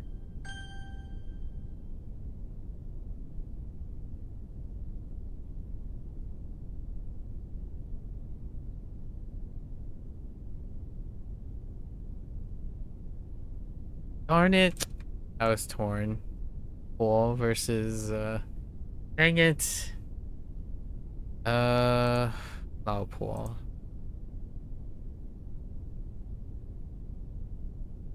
That top, looking at that top really throws me off. What do we have for that top? It's waves, right? Pool. Okay. We can use waves.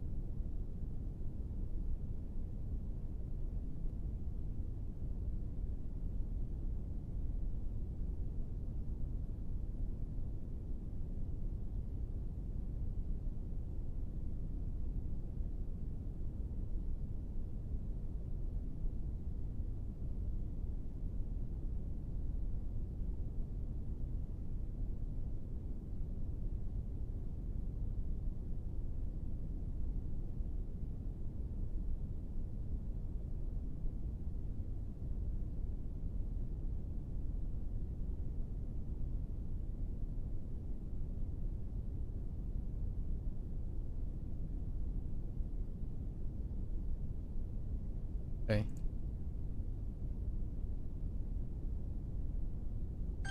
Hun.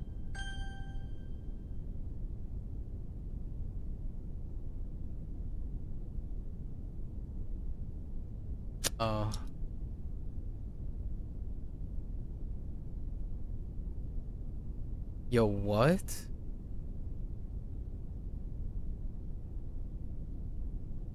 Why do I think it's May?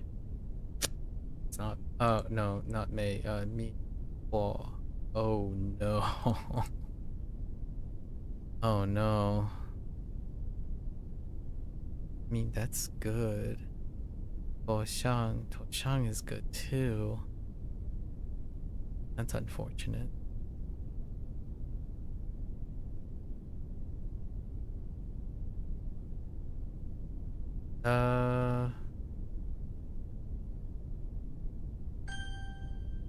Why do I think it's A? Or me. Me is me.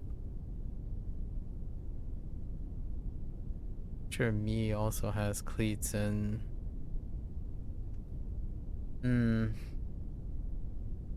Okay. All right.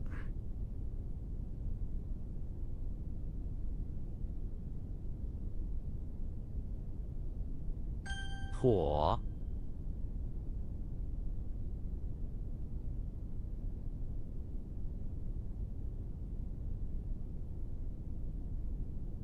Wei. What the way? The surrounding.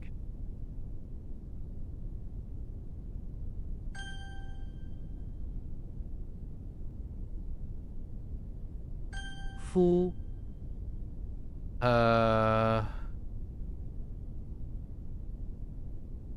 Apply. Okay. Ointment related.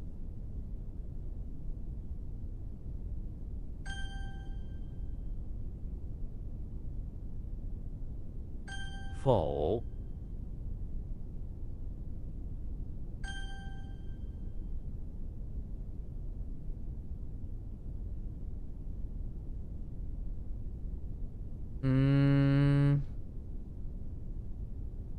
Man. Oh, question is this a yeah, it's eel. 丑.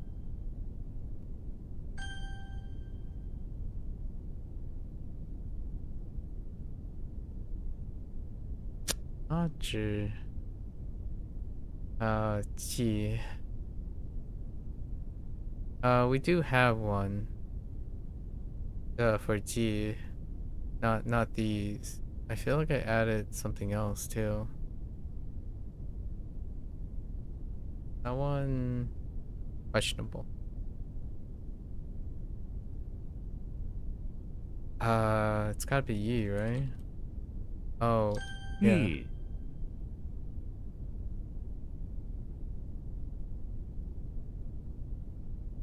Or is it desire? Oh, it's just Yi. Either you know or you don't. Either you know it or you don't. So the hills are the Yi hills. We'll just say Yi hills. That. 纯.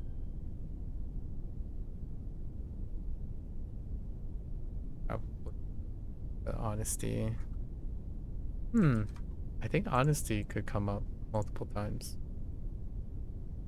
With any of the sincere, maybe Chung?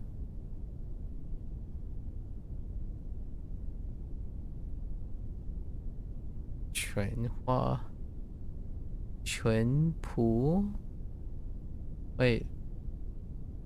Why does this look so familiar before? Oh, Japanese. Oh, no, wait. We do have this. Oh, I already added Chunpu. Okay. How do I not remember adding Chunpu all of a sudden? It's fine. It's fine. We added something.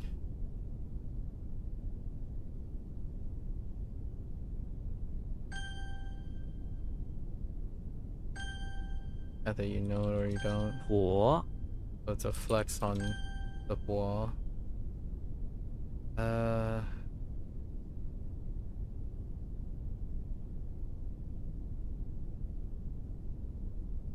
Ji.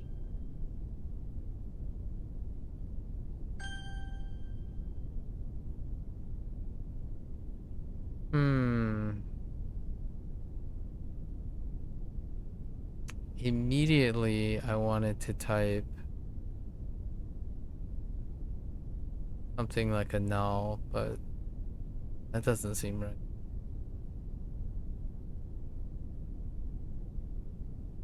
Definitely a weight of some sort. I don't think it's...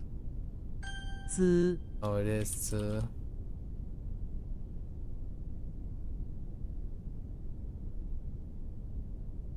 Like...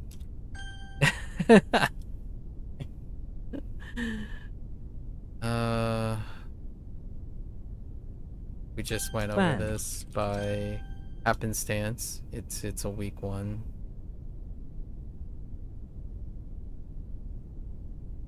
Some part of me want to type it's congeal, but makes me want to type Zhou, but also Jing. Yao. Oh no, this is wither. Oh, it's off the Diao So that's a 50. That's a 30-30. So we have Joe, which is the principal, and then we have Diao, and then we have Cho. Those are our 3 choices. Okay, so congeal, not congeal, wither. Which one's congeal? I thought this was congeal. Congeal is something else. It has a G.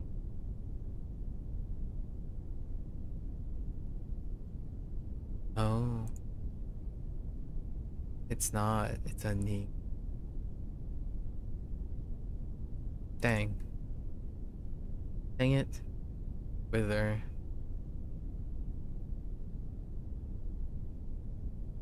Can we lump it up with the other wither? Way. We have a way. Yao Luo. Luo is fall. Okay. Yao Ling. Wither and cold. Interesting. Yao Xie. Xie, really? Yao Bi.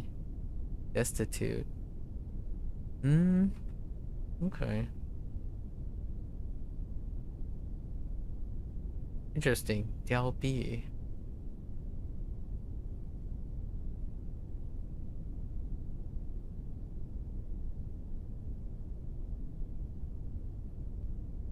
Alright.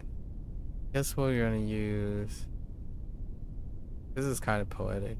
Yao Luo. Wither and drop off, yeah. Wilt or pass away. Alright.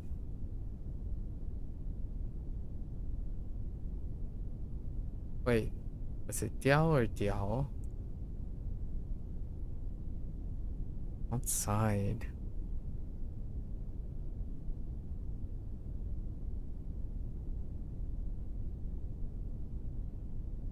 Yo, what? 采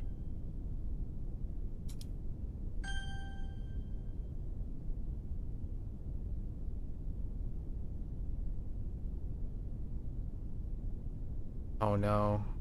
I think this might be a nai. Oh! Not a nai. Oh, nah, not nai. Press down. It does link up with nai, though. Which one is nai, then? As opposed to the na. Okay, so na has the fingers that are pressed down. And I'm guessing nai has no fingers.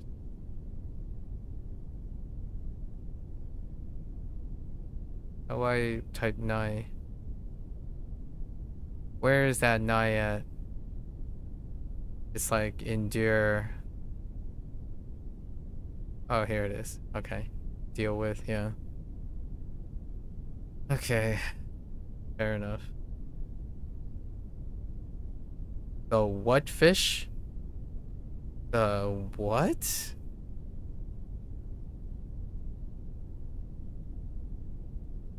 What can this go off of?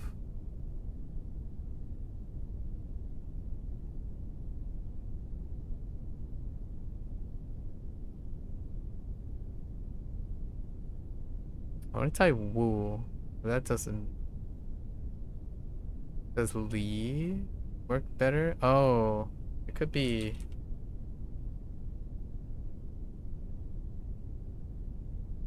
Oh no.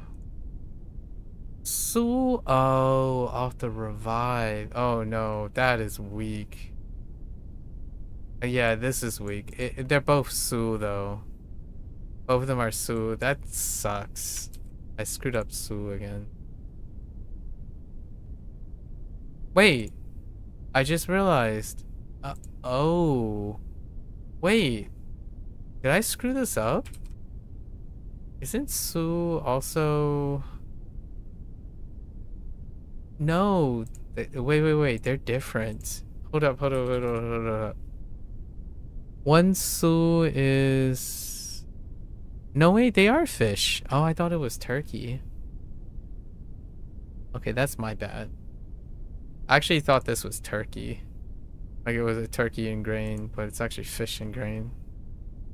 For the revival pair. That's okay. My bad.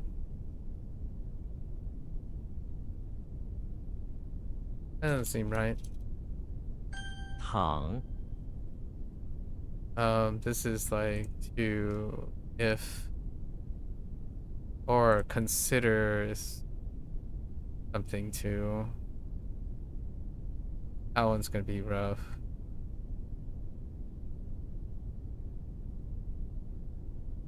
The double ifs. That's good as you get.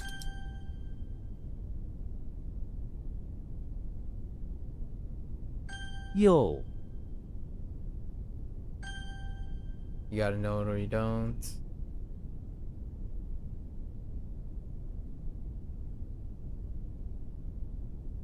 Darn you.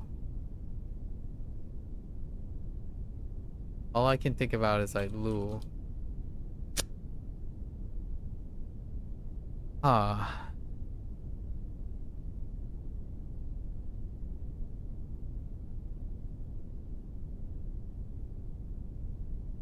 Yeah, those are good. Right, so where am I getting the ta from? The weakness is on the right. Water and sun.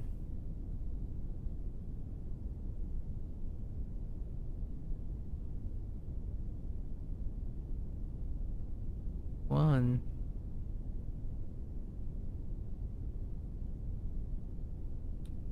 It's linked up with the other step or even trample.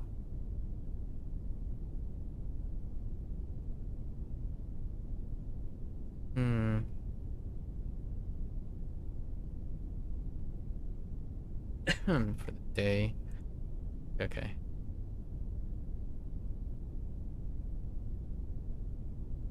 That's Lian. Lian. Oh, Lian.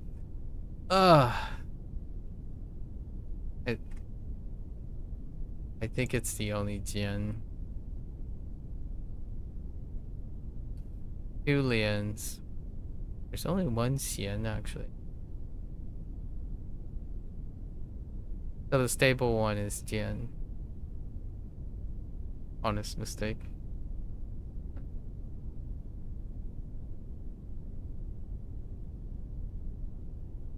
Okay. 雕扑 Oops. 苏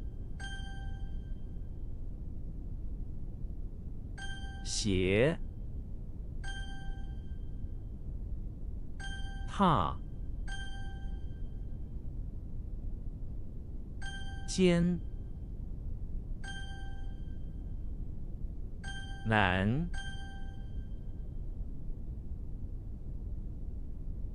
黄之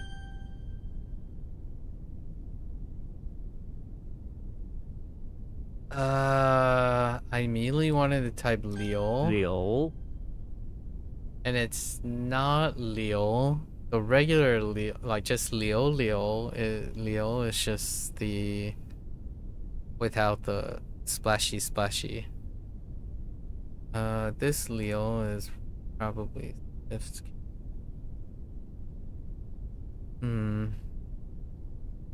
Swift look is not the greatest.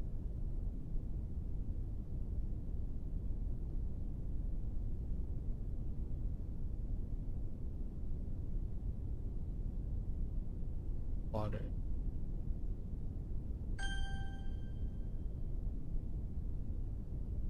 Wait, another one? 黄 Or no, that's probably fear actually. Could be on fear. I think. 那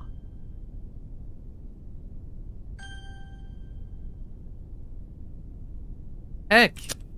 It's probably hesitant. Well, okay. It's okay. Let's go find a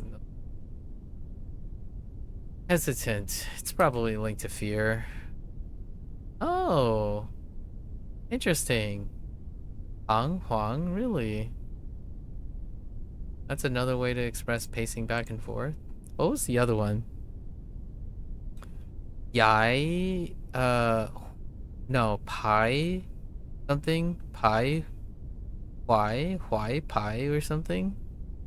Like that? Pretty sure. Oh, seemingly. Oh, this is a tone shift. I don't think we can do this one. Yeah, I don't think we can do this one. This is a tone shift. Too strong of a tone shift.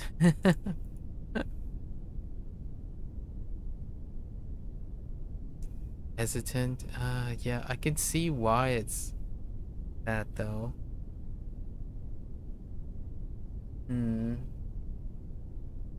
That's alright. Still the same meaning.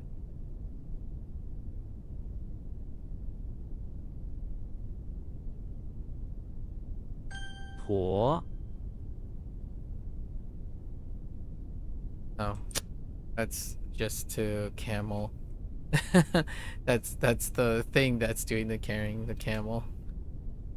That's it if you know it or you don't.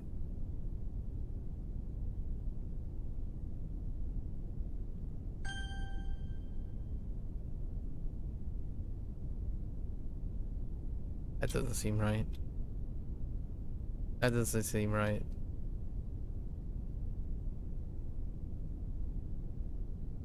Why do I have a...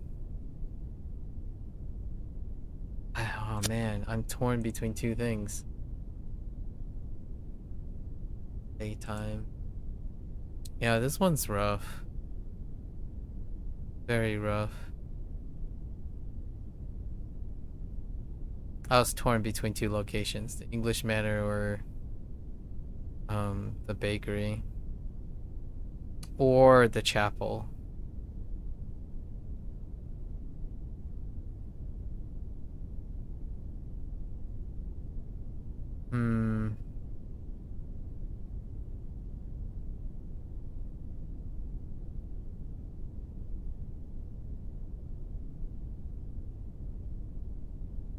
Baker's brush. It's the baker's brush. Oh. It's probably ye armpit.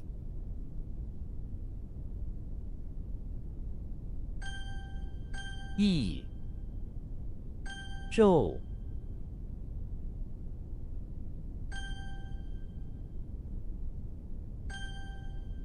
So you're taking the tuo and we're looking for a type of horse. Okay. A bit of a rough one today. Not the greatest. Alright, let's go over these. We're still leaving some characters hanging. And then there are two or three passes today. Go over here.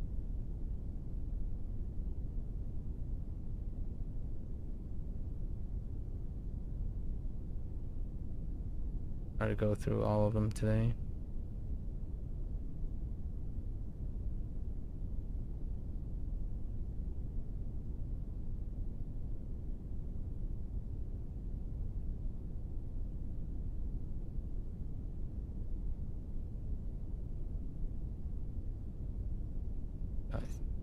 Chó mu niao. Woodpecker.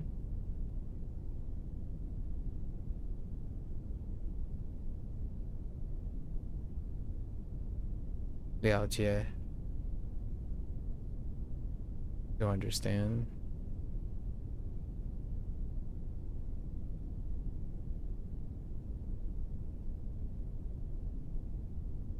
Hui Jiang. No, Hui Jiang.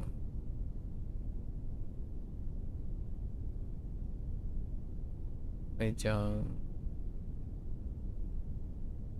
Summary. Ni Yu. Oxymoron. Whoops.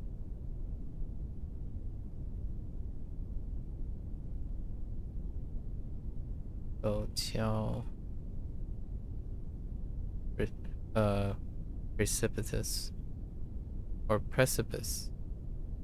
Wait, precipice. No, precipitous. Okay, precipitous. Start with the first one. Silk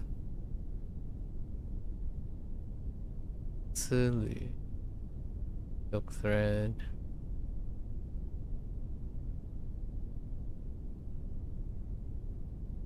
Danger. To all.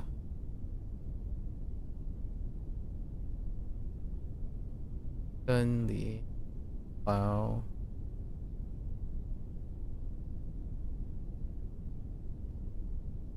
Jiao. Grip.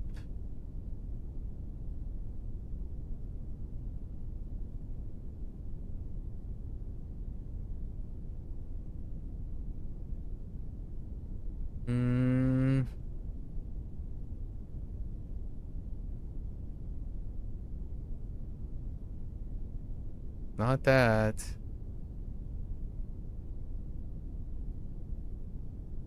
Why do I think it's when?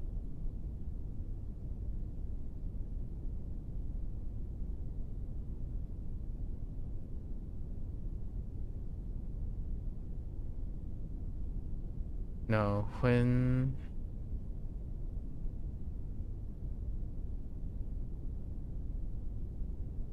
so meat and vegetable.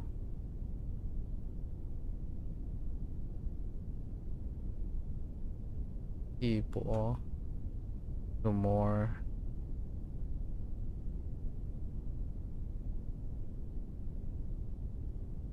Boom.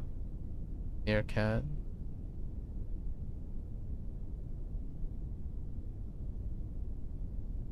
Ton.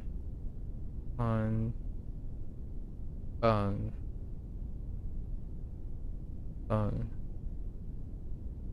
To leave.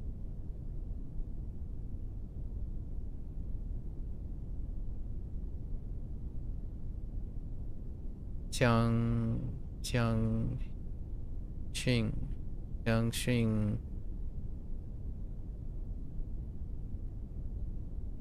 Shiitake. Oh, there, Ma.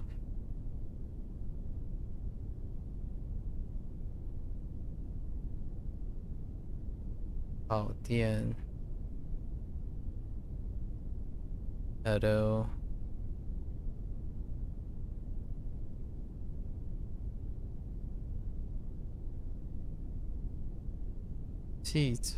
Siju. Air.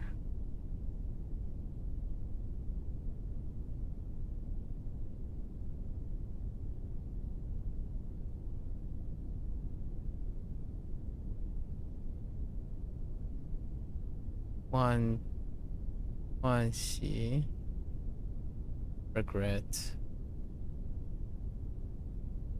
Xiao Xiao. Ease. Or muse.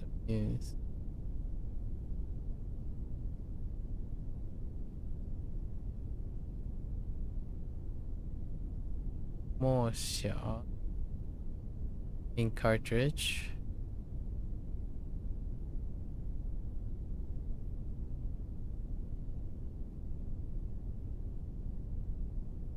Shi 什么？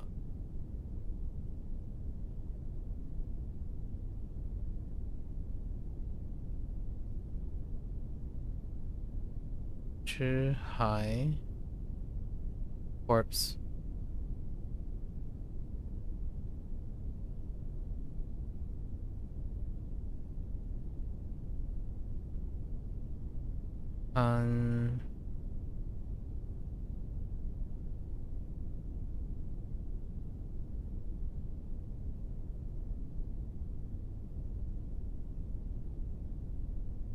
Heck.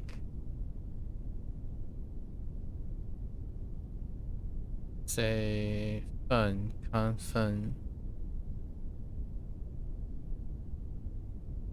Fun, which is stimulated, I suppose. Oh no, it's Kang Fun.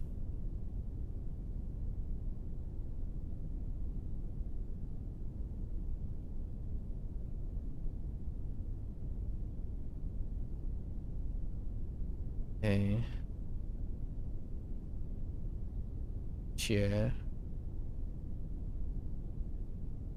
诀窍to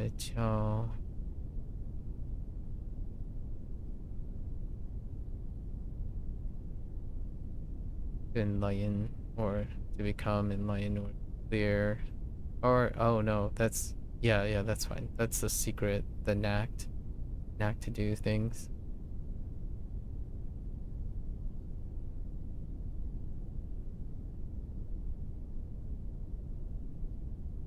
Hey.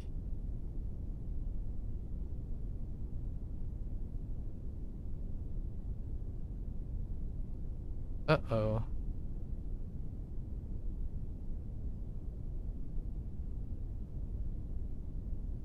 It's the accused. Hey, Kong.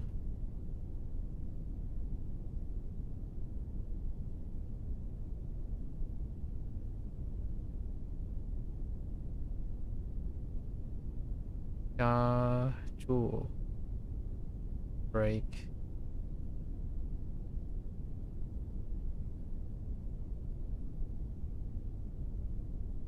A tray. Jadeite.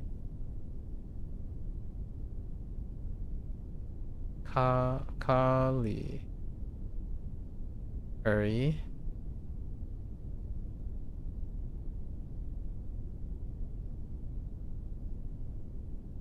Yen Hu.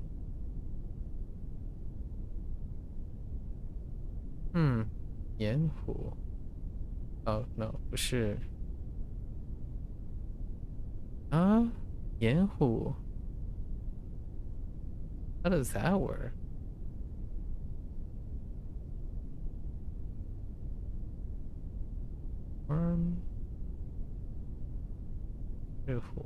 Yen Hu. Okay, guess that does work. Year of the Tiger? Oh no, wait. This is Ying Hu. That's why that doesn't that doesn't make any sense. It's Ying Hu. Year of the Tiger.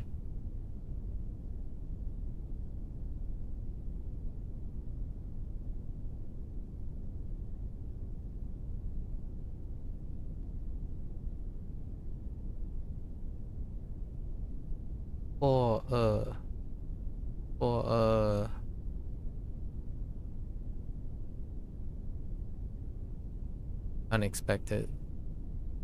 Startled.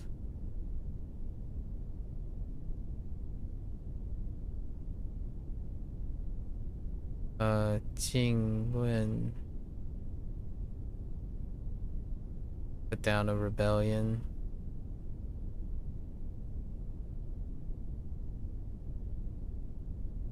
Wu Yan. Eves.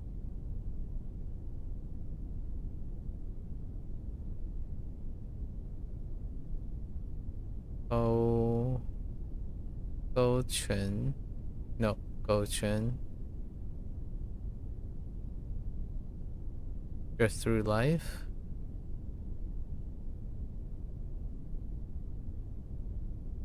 Chen Nong. Show off. Wei Jing. Beijing ashes.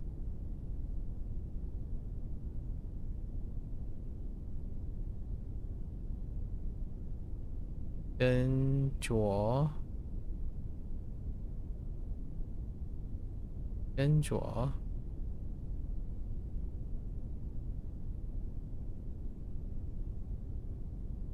How do you do a lot of alcohol?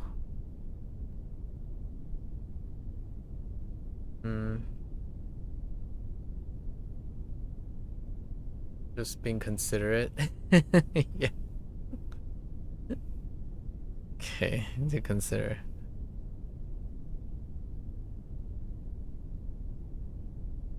Oh. Oh, yeah. Marquise.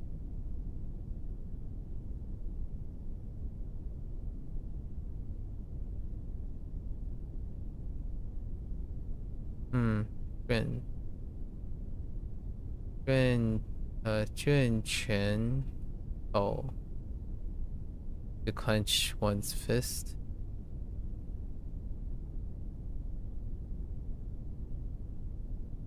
Judge. Origami. Origami. Gang He. Dry up. Yang 什么 Jiang Shi. Chinese vampire or zombie. QNC.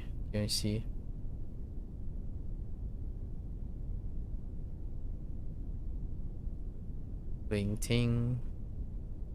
Listen.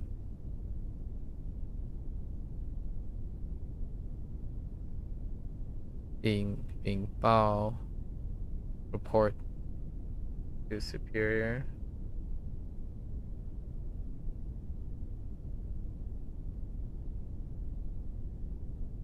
Heck.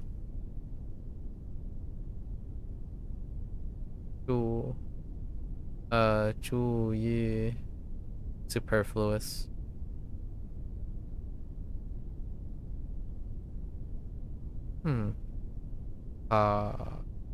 Fa Liu. Breads, tresses.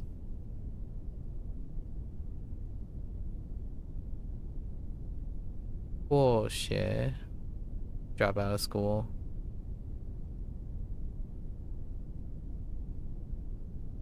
Gao. To announce. Bao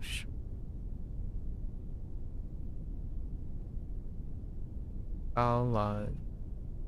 To monopolize.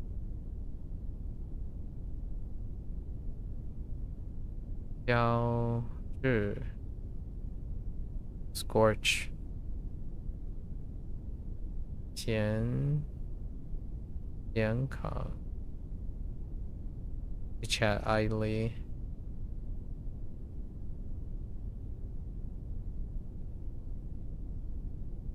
Han Jue. To commit a crime.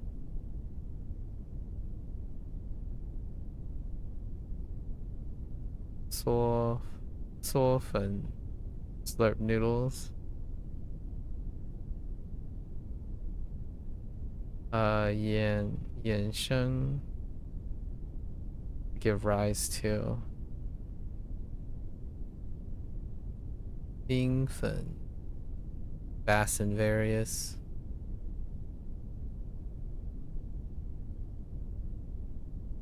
Yan 什么？不是你，烟绝 faint to faint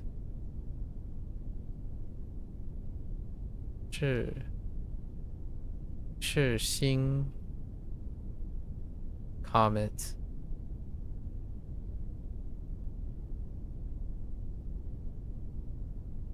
咒甲 helmet and armor 瘸腿 crippled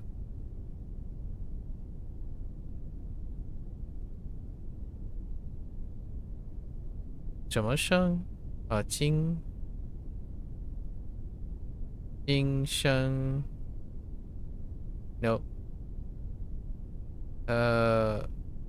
yeah 精神奕奕 be in great spirits.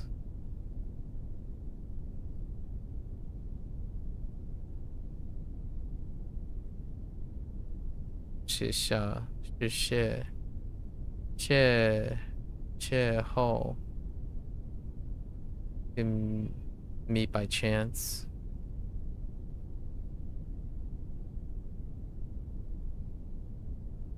颧骨 cheekbone. 雾音 bald eagle.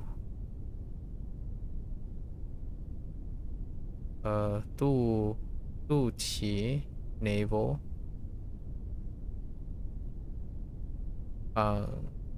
仿佛 to seem. 觊觎 covet. 小锤 mallet. 啼哭 to cry. 洼地 low-lying ground. 垂草 to hoe.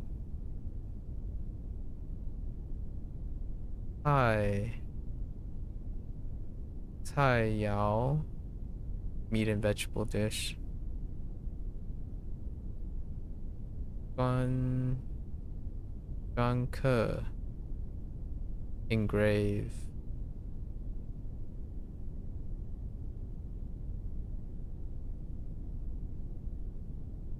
惆怅 melancholy.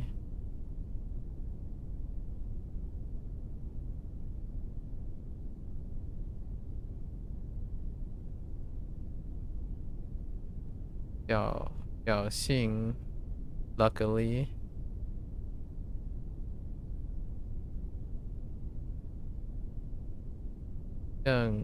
正亮 shiny.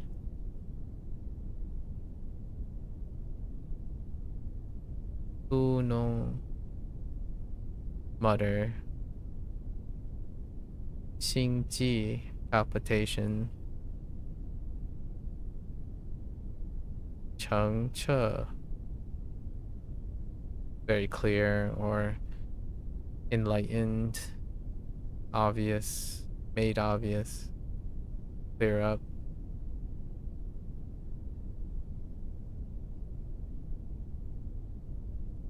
惊驾 惊诧 surprise. 嘟囔 mutter. 哼配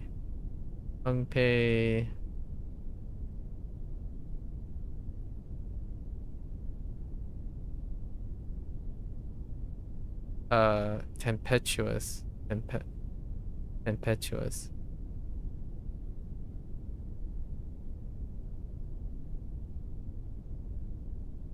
热议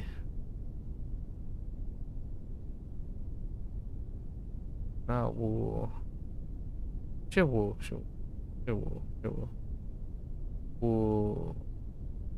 忤逆 disobedient.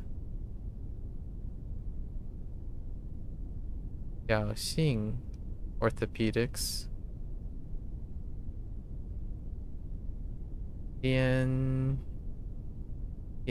量 weigh in hand. 栅栏 fence.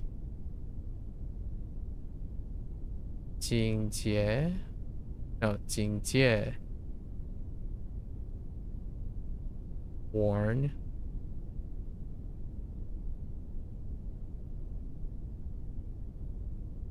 芡粉 cornstarch. 抽烟 smoke.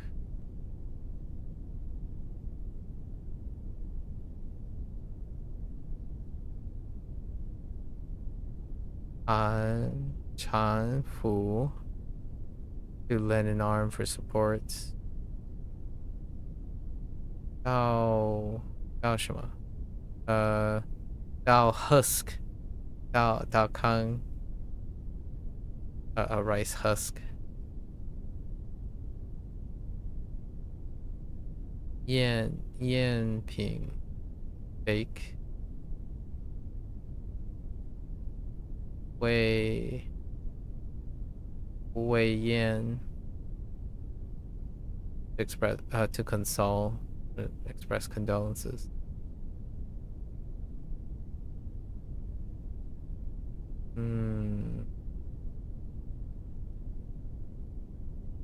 That one's a tough one. Kind of weak. 跛脚 limp lame.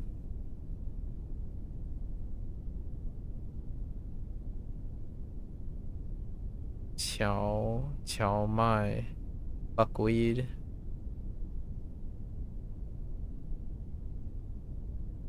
Nong pao pustule.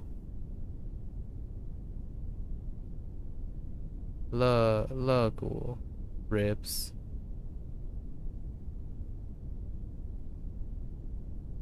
Yuan Ying Mandarin duck.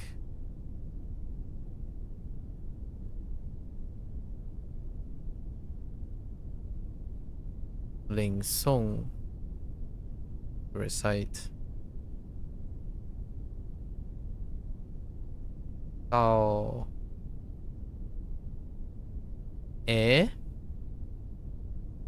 叫什么？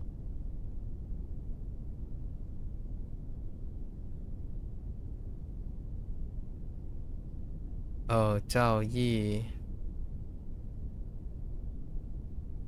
Ooh. Like to a level of mastery, yeah, to level of accomplishment, level of mastery.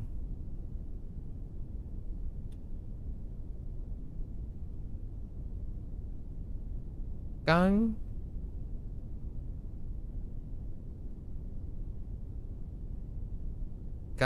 ang 不是刚昂。汉 uh-oh. Oh yeah, that is gang ang high loftiness.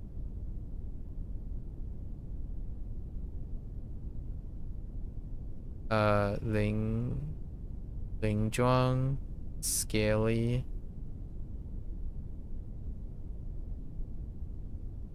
Oh no, I can only think of Gi.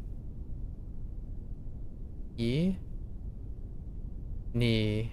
It's Ni. Ni Gao. To draft, to plan.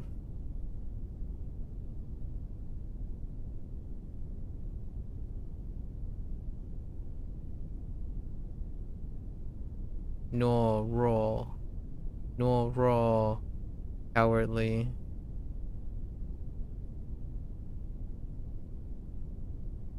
Bushikan. That's Japanese. Yen 什么 Yen Mo pupil or eyes. Yen Mo.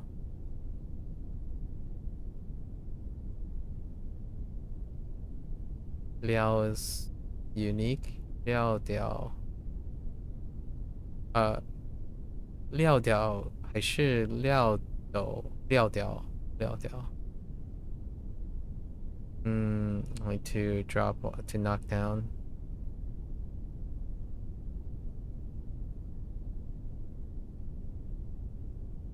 了解 that's just bright and clean, like shining clean. Okay.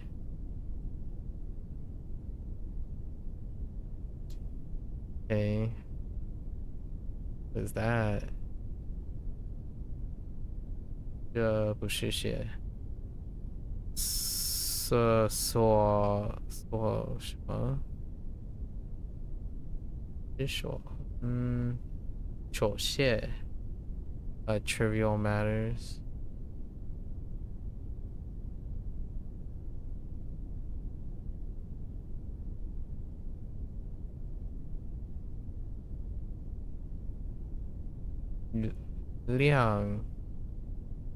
What the 晾干 Oh wait 料还是晾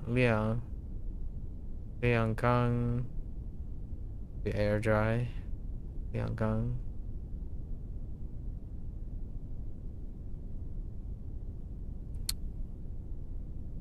拍什么开窍 Oh wait that is to enlighten and make clear. Then what is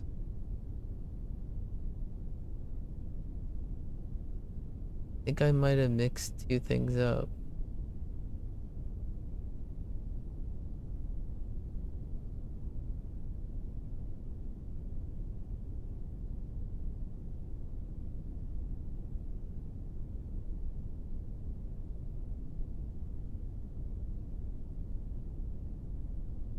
There's another Qiao somewhere that I think I might have mixed up. Guess we'll come back to it. I'll make a note of that for tomorrow.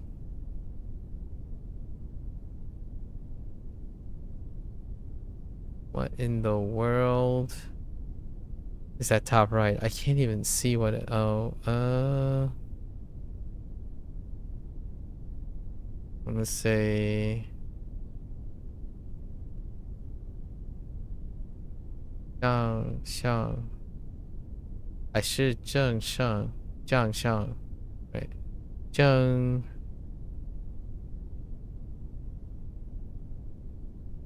Can't see it.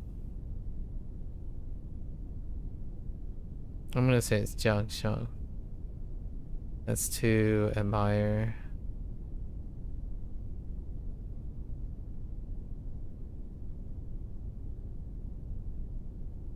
Zhou什么？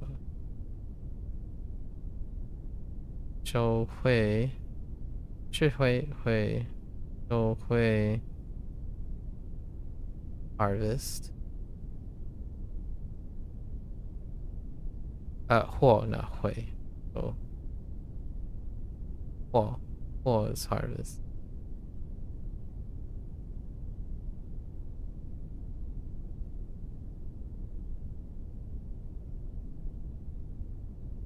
No. Chang or Cho. Chang was fine. Chang. Uh-oh. How do I flatter? What is the other?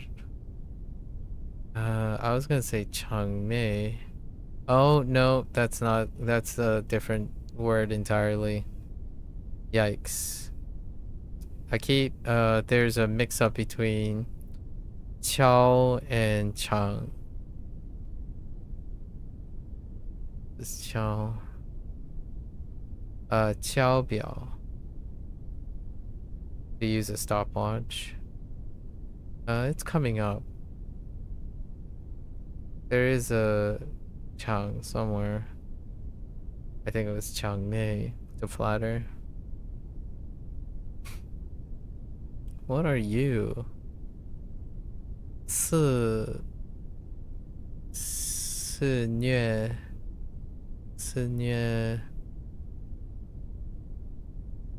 wreak havoc.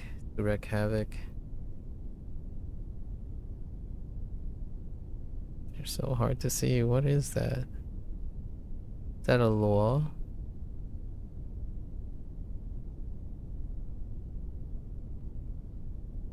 Law 什么 Law radish, white radish. Ying bird, Ying Wu, a parrot.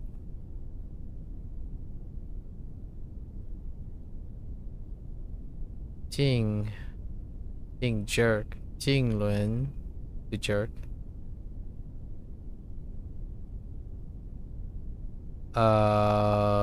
What is that?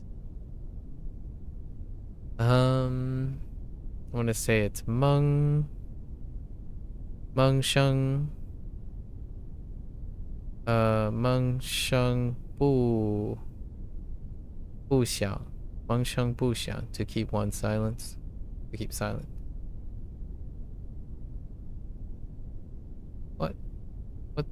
What is that? Yi. Oh no, Dai.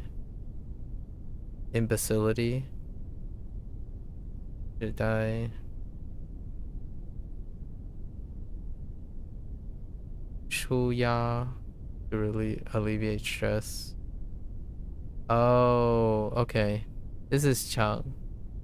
Yeah, it's left and right. So the fingers pinch. Oh, that's the other pinch too. This is this is Chang Mei. The flatter. Jung Ai. To cherish or to treasure.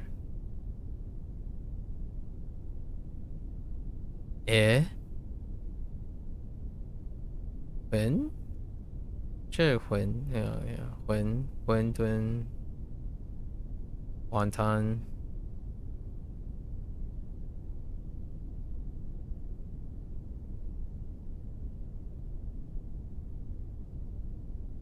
Wen Shu, guinea pig.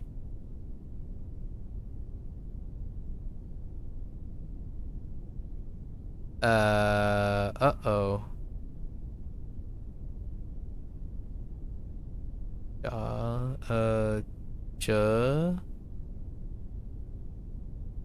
gonna say, oh no, Zheng Jia. Or is it Zhe Jia? Zheng Jia, to struggle.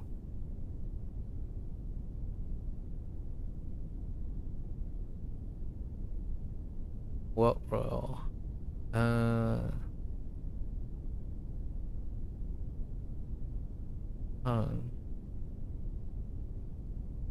Not Chang.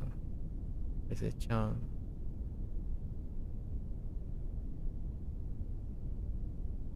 Yu.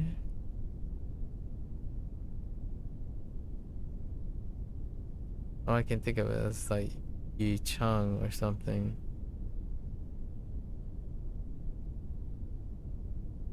It makes sense to me. Chu Chang. Oh, dang it. And this is Jia, Jiang. Yeah, She's still pretty weak. Jiang.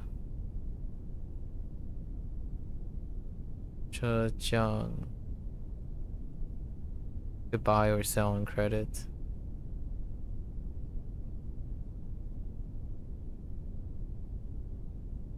Xiu Che. Shy, timid. What is that? Okay. Quayle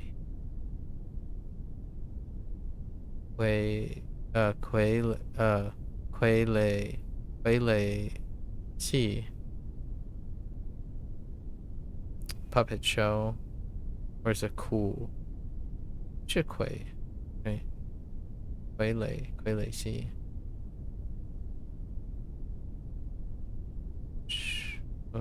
Shu be vertical stroke.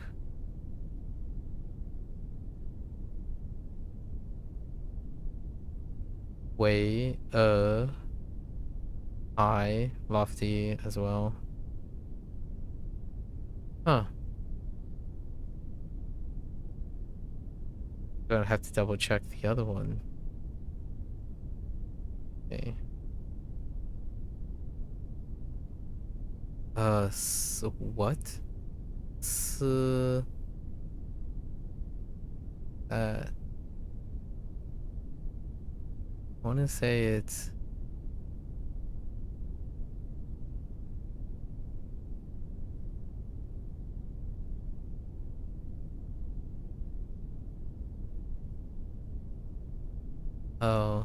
嘶吼，嘶吼，the yell。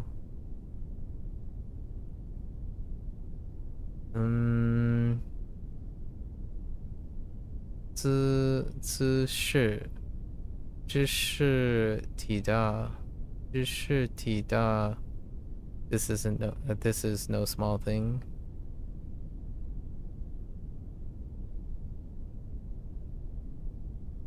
What is this? 惊爆。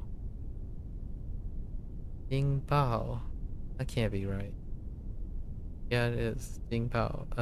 Ambition. Ambition.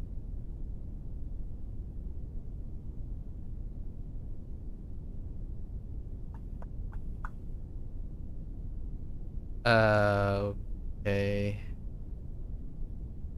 Let's say 咋呼，不是咋呼，这呼。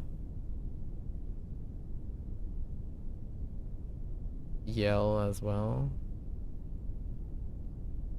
Yell? Bluster. Yeah, bluster, yelling. Or boasting. I guess you could say, yeah, bluster's good. Kind of like saying loudly or boasting, like blustering. Ling Li, clever. 写字 bloodstain.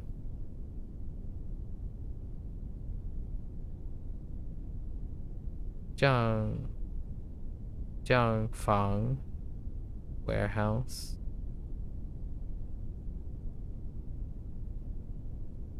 勉强 勉强 to do with difficulty.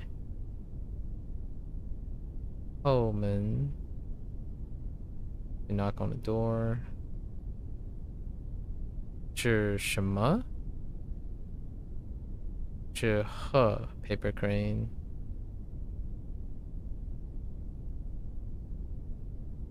不是哭。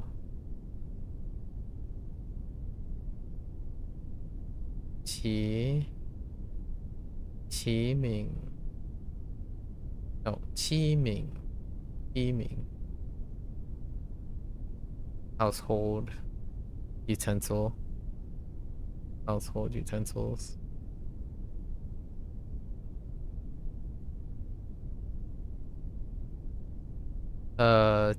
G 什么？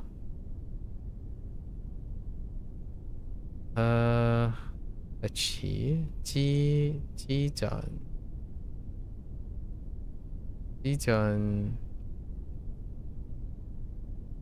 to save bit by bit.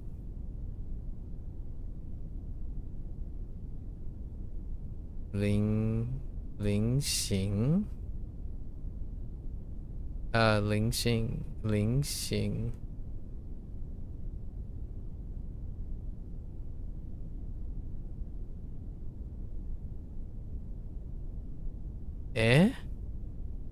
Or is that 例行 No,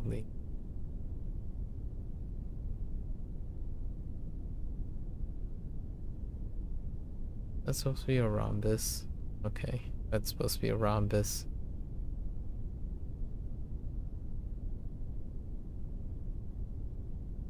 Sure. 是叫 scold.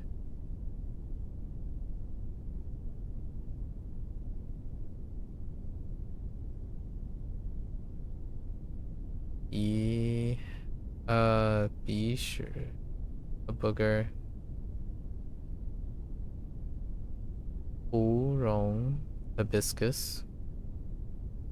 Right, hibiscus. What the 娇 no 憔悴 haggard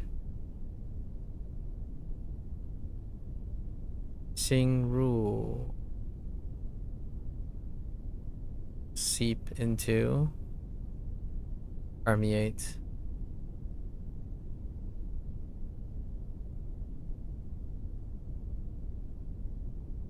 稽查 inspection or to inspect 夜曙光 crepuscular rays 海蛎 oyster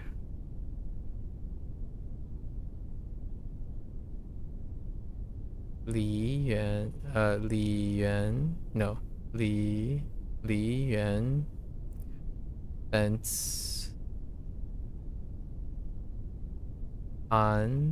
蚕茧 silkworm cocoon. All right, so out of all of these, there's 2 pairs that I need to look for tomorrow. 2 pairs would be clear, enlighten,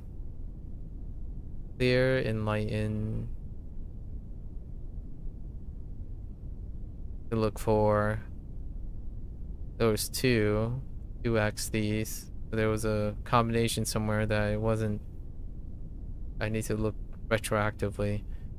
There was a weakness, pinch, chow pinch. So what was pinch? Chow is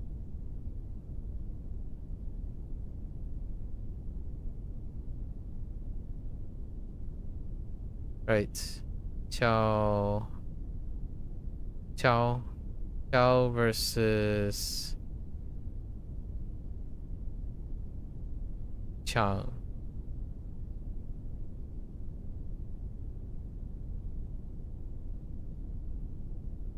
That was the weak one. I think that was it. Those are largely the weakest ones. Not too bad. Back in a couple of time. That's a wrap for today. Not too bad. Spend the rest of my days prepping for July. I'm gonna start off the 1st of July with a opening opinion segment for Persona 3 Portable. So that's gonna be in the docket, and obviously the start of the Bunpro vocabulary and also the HanziHero vocabulary in their respective ways. So until then, got 1 more day to chill in June, do some planning. That's a wrap. That's all the time I have for HanziHero today. If you're gonna watch this later, 谢谢. As always, feel free to follow along, pick up HanziHero for yourself. Give it a go. You're always welcome to come on by, yap, discuss, talk about things. Until next time, 大家下次见，感谢观看. See you guys next time. Thanks for watching. Bye bye.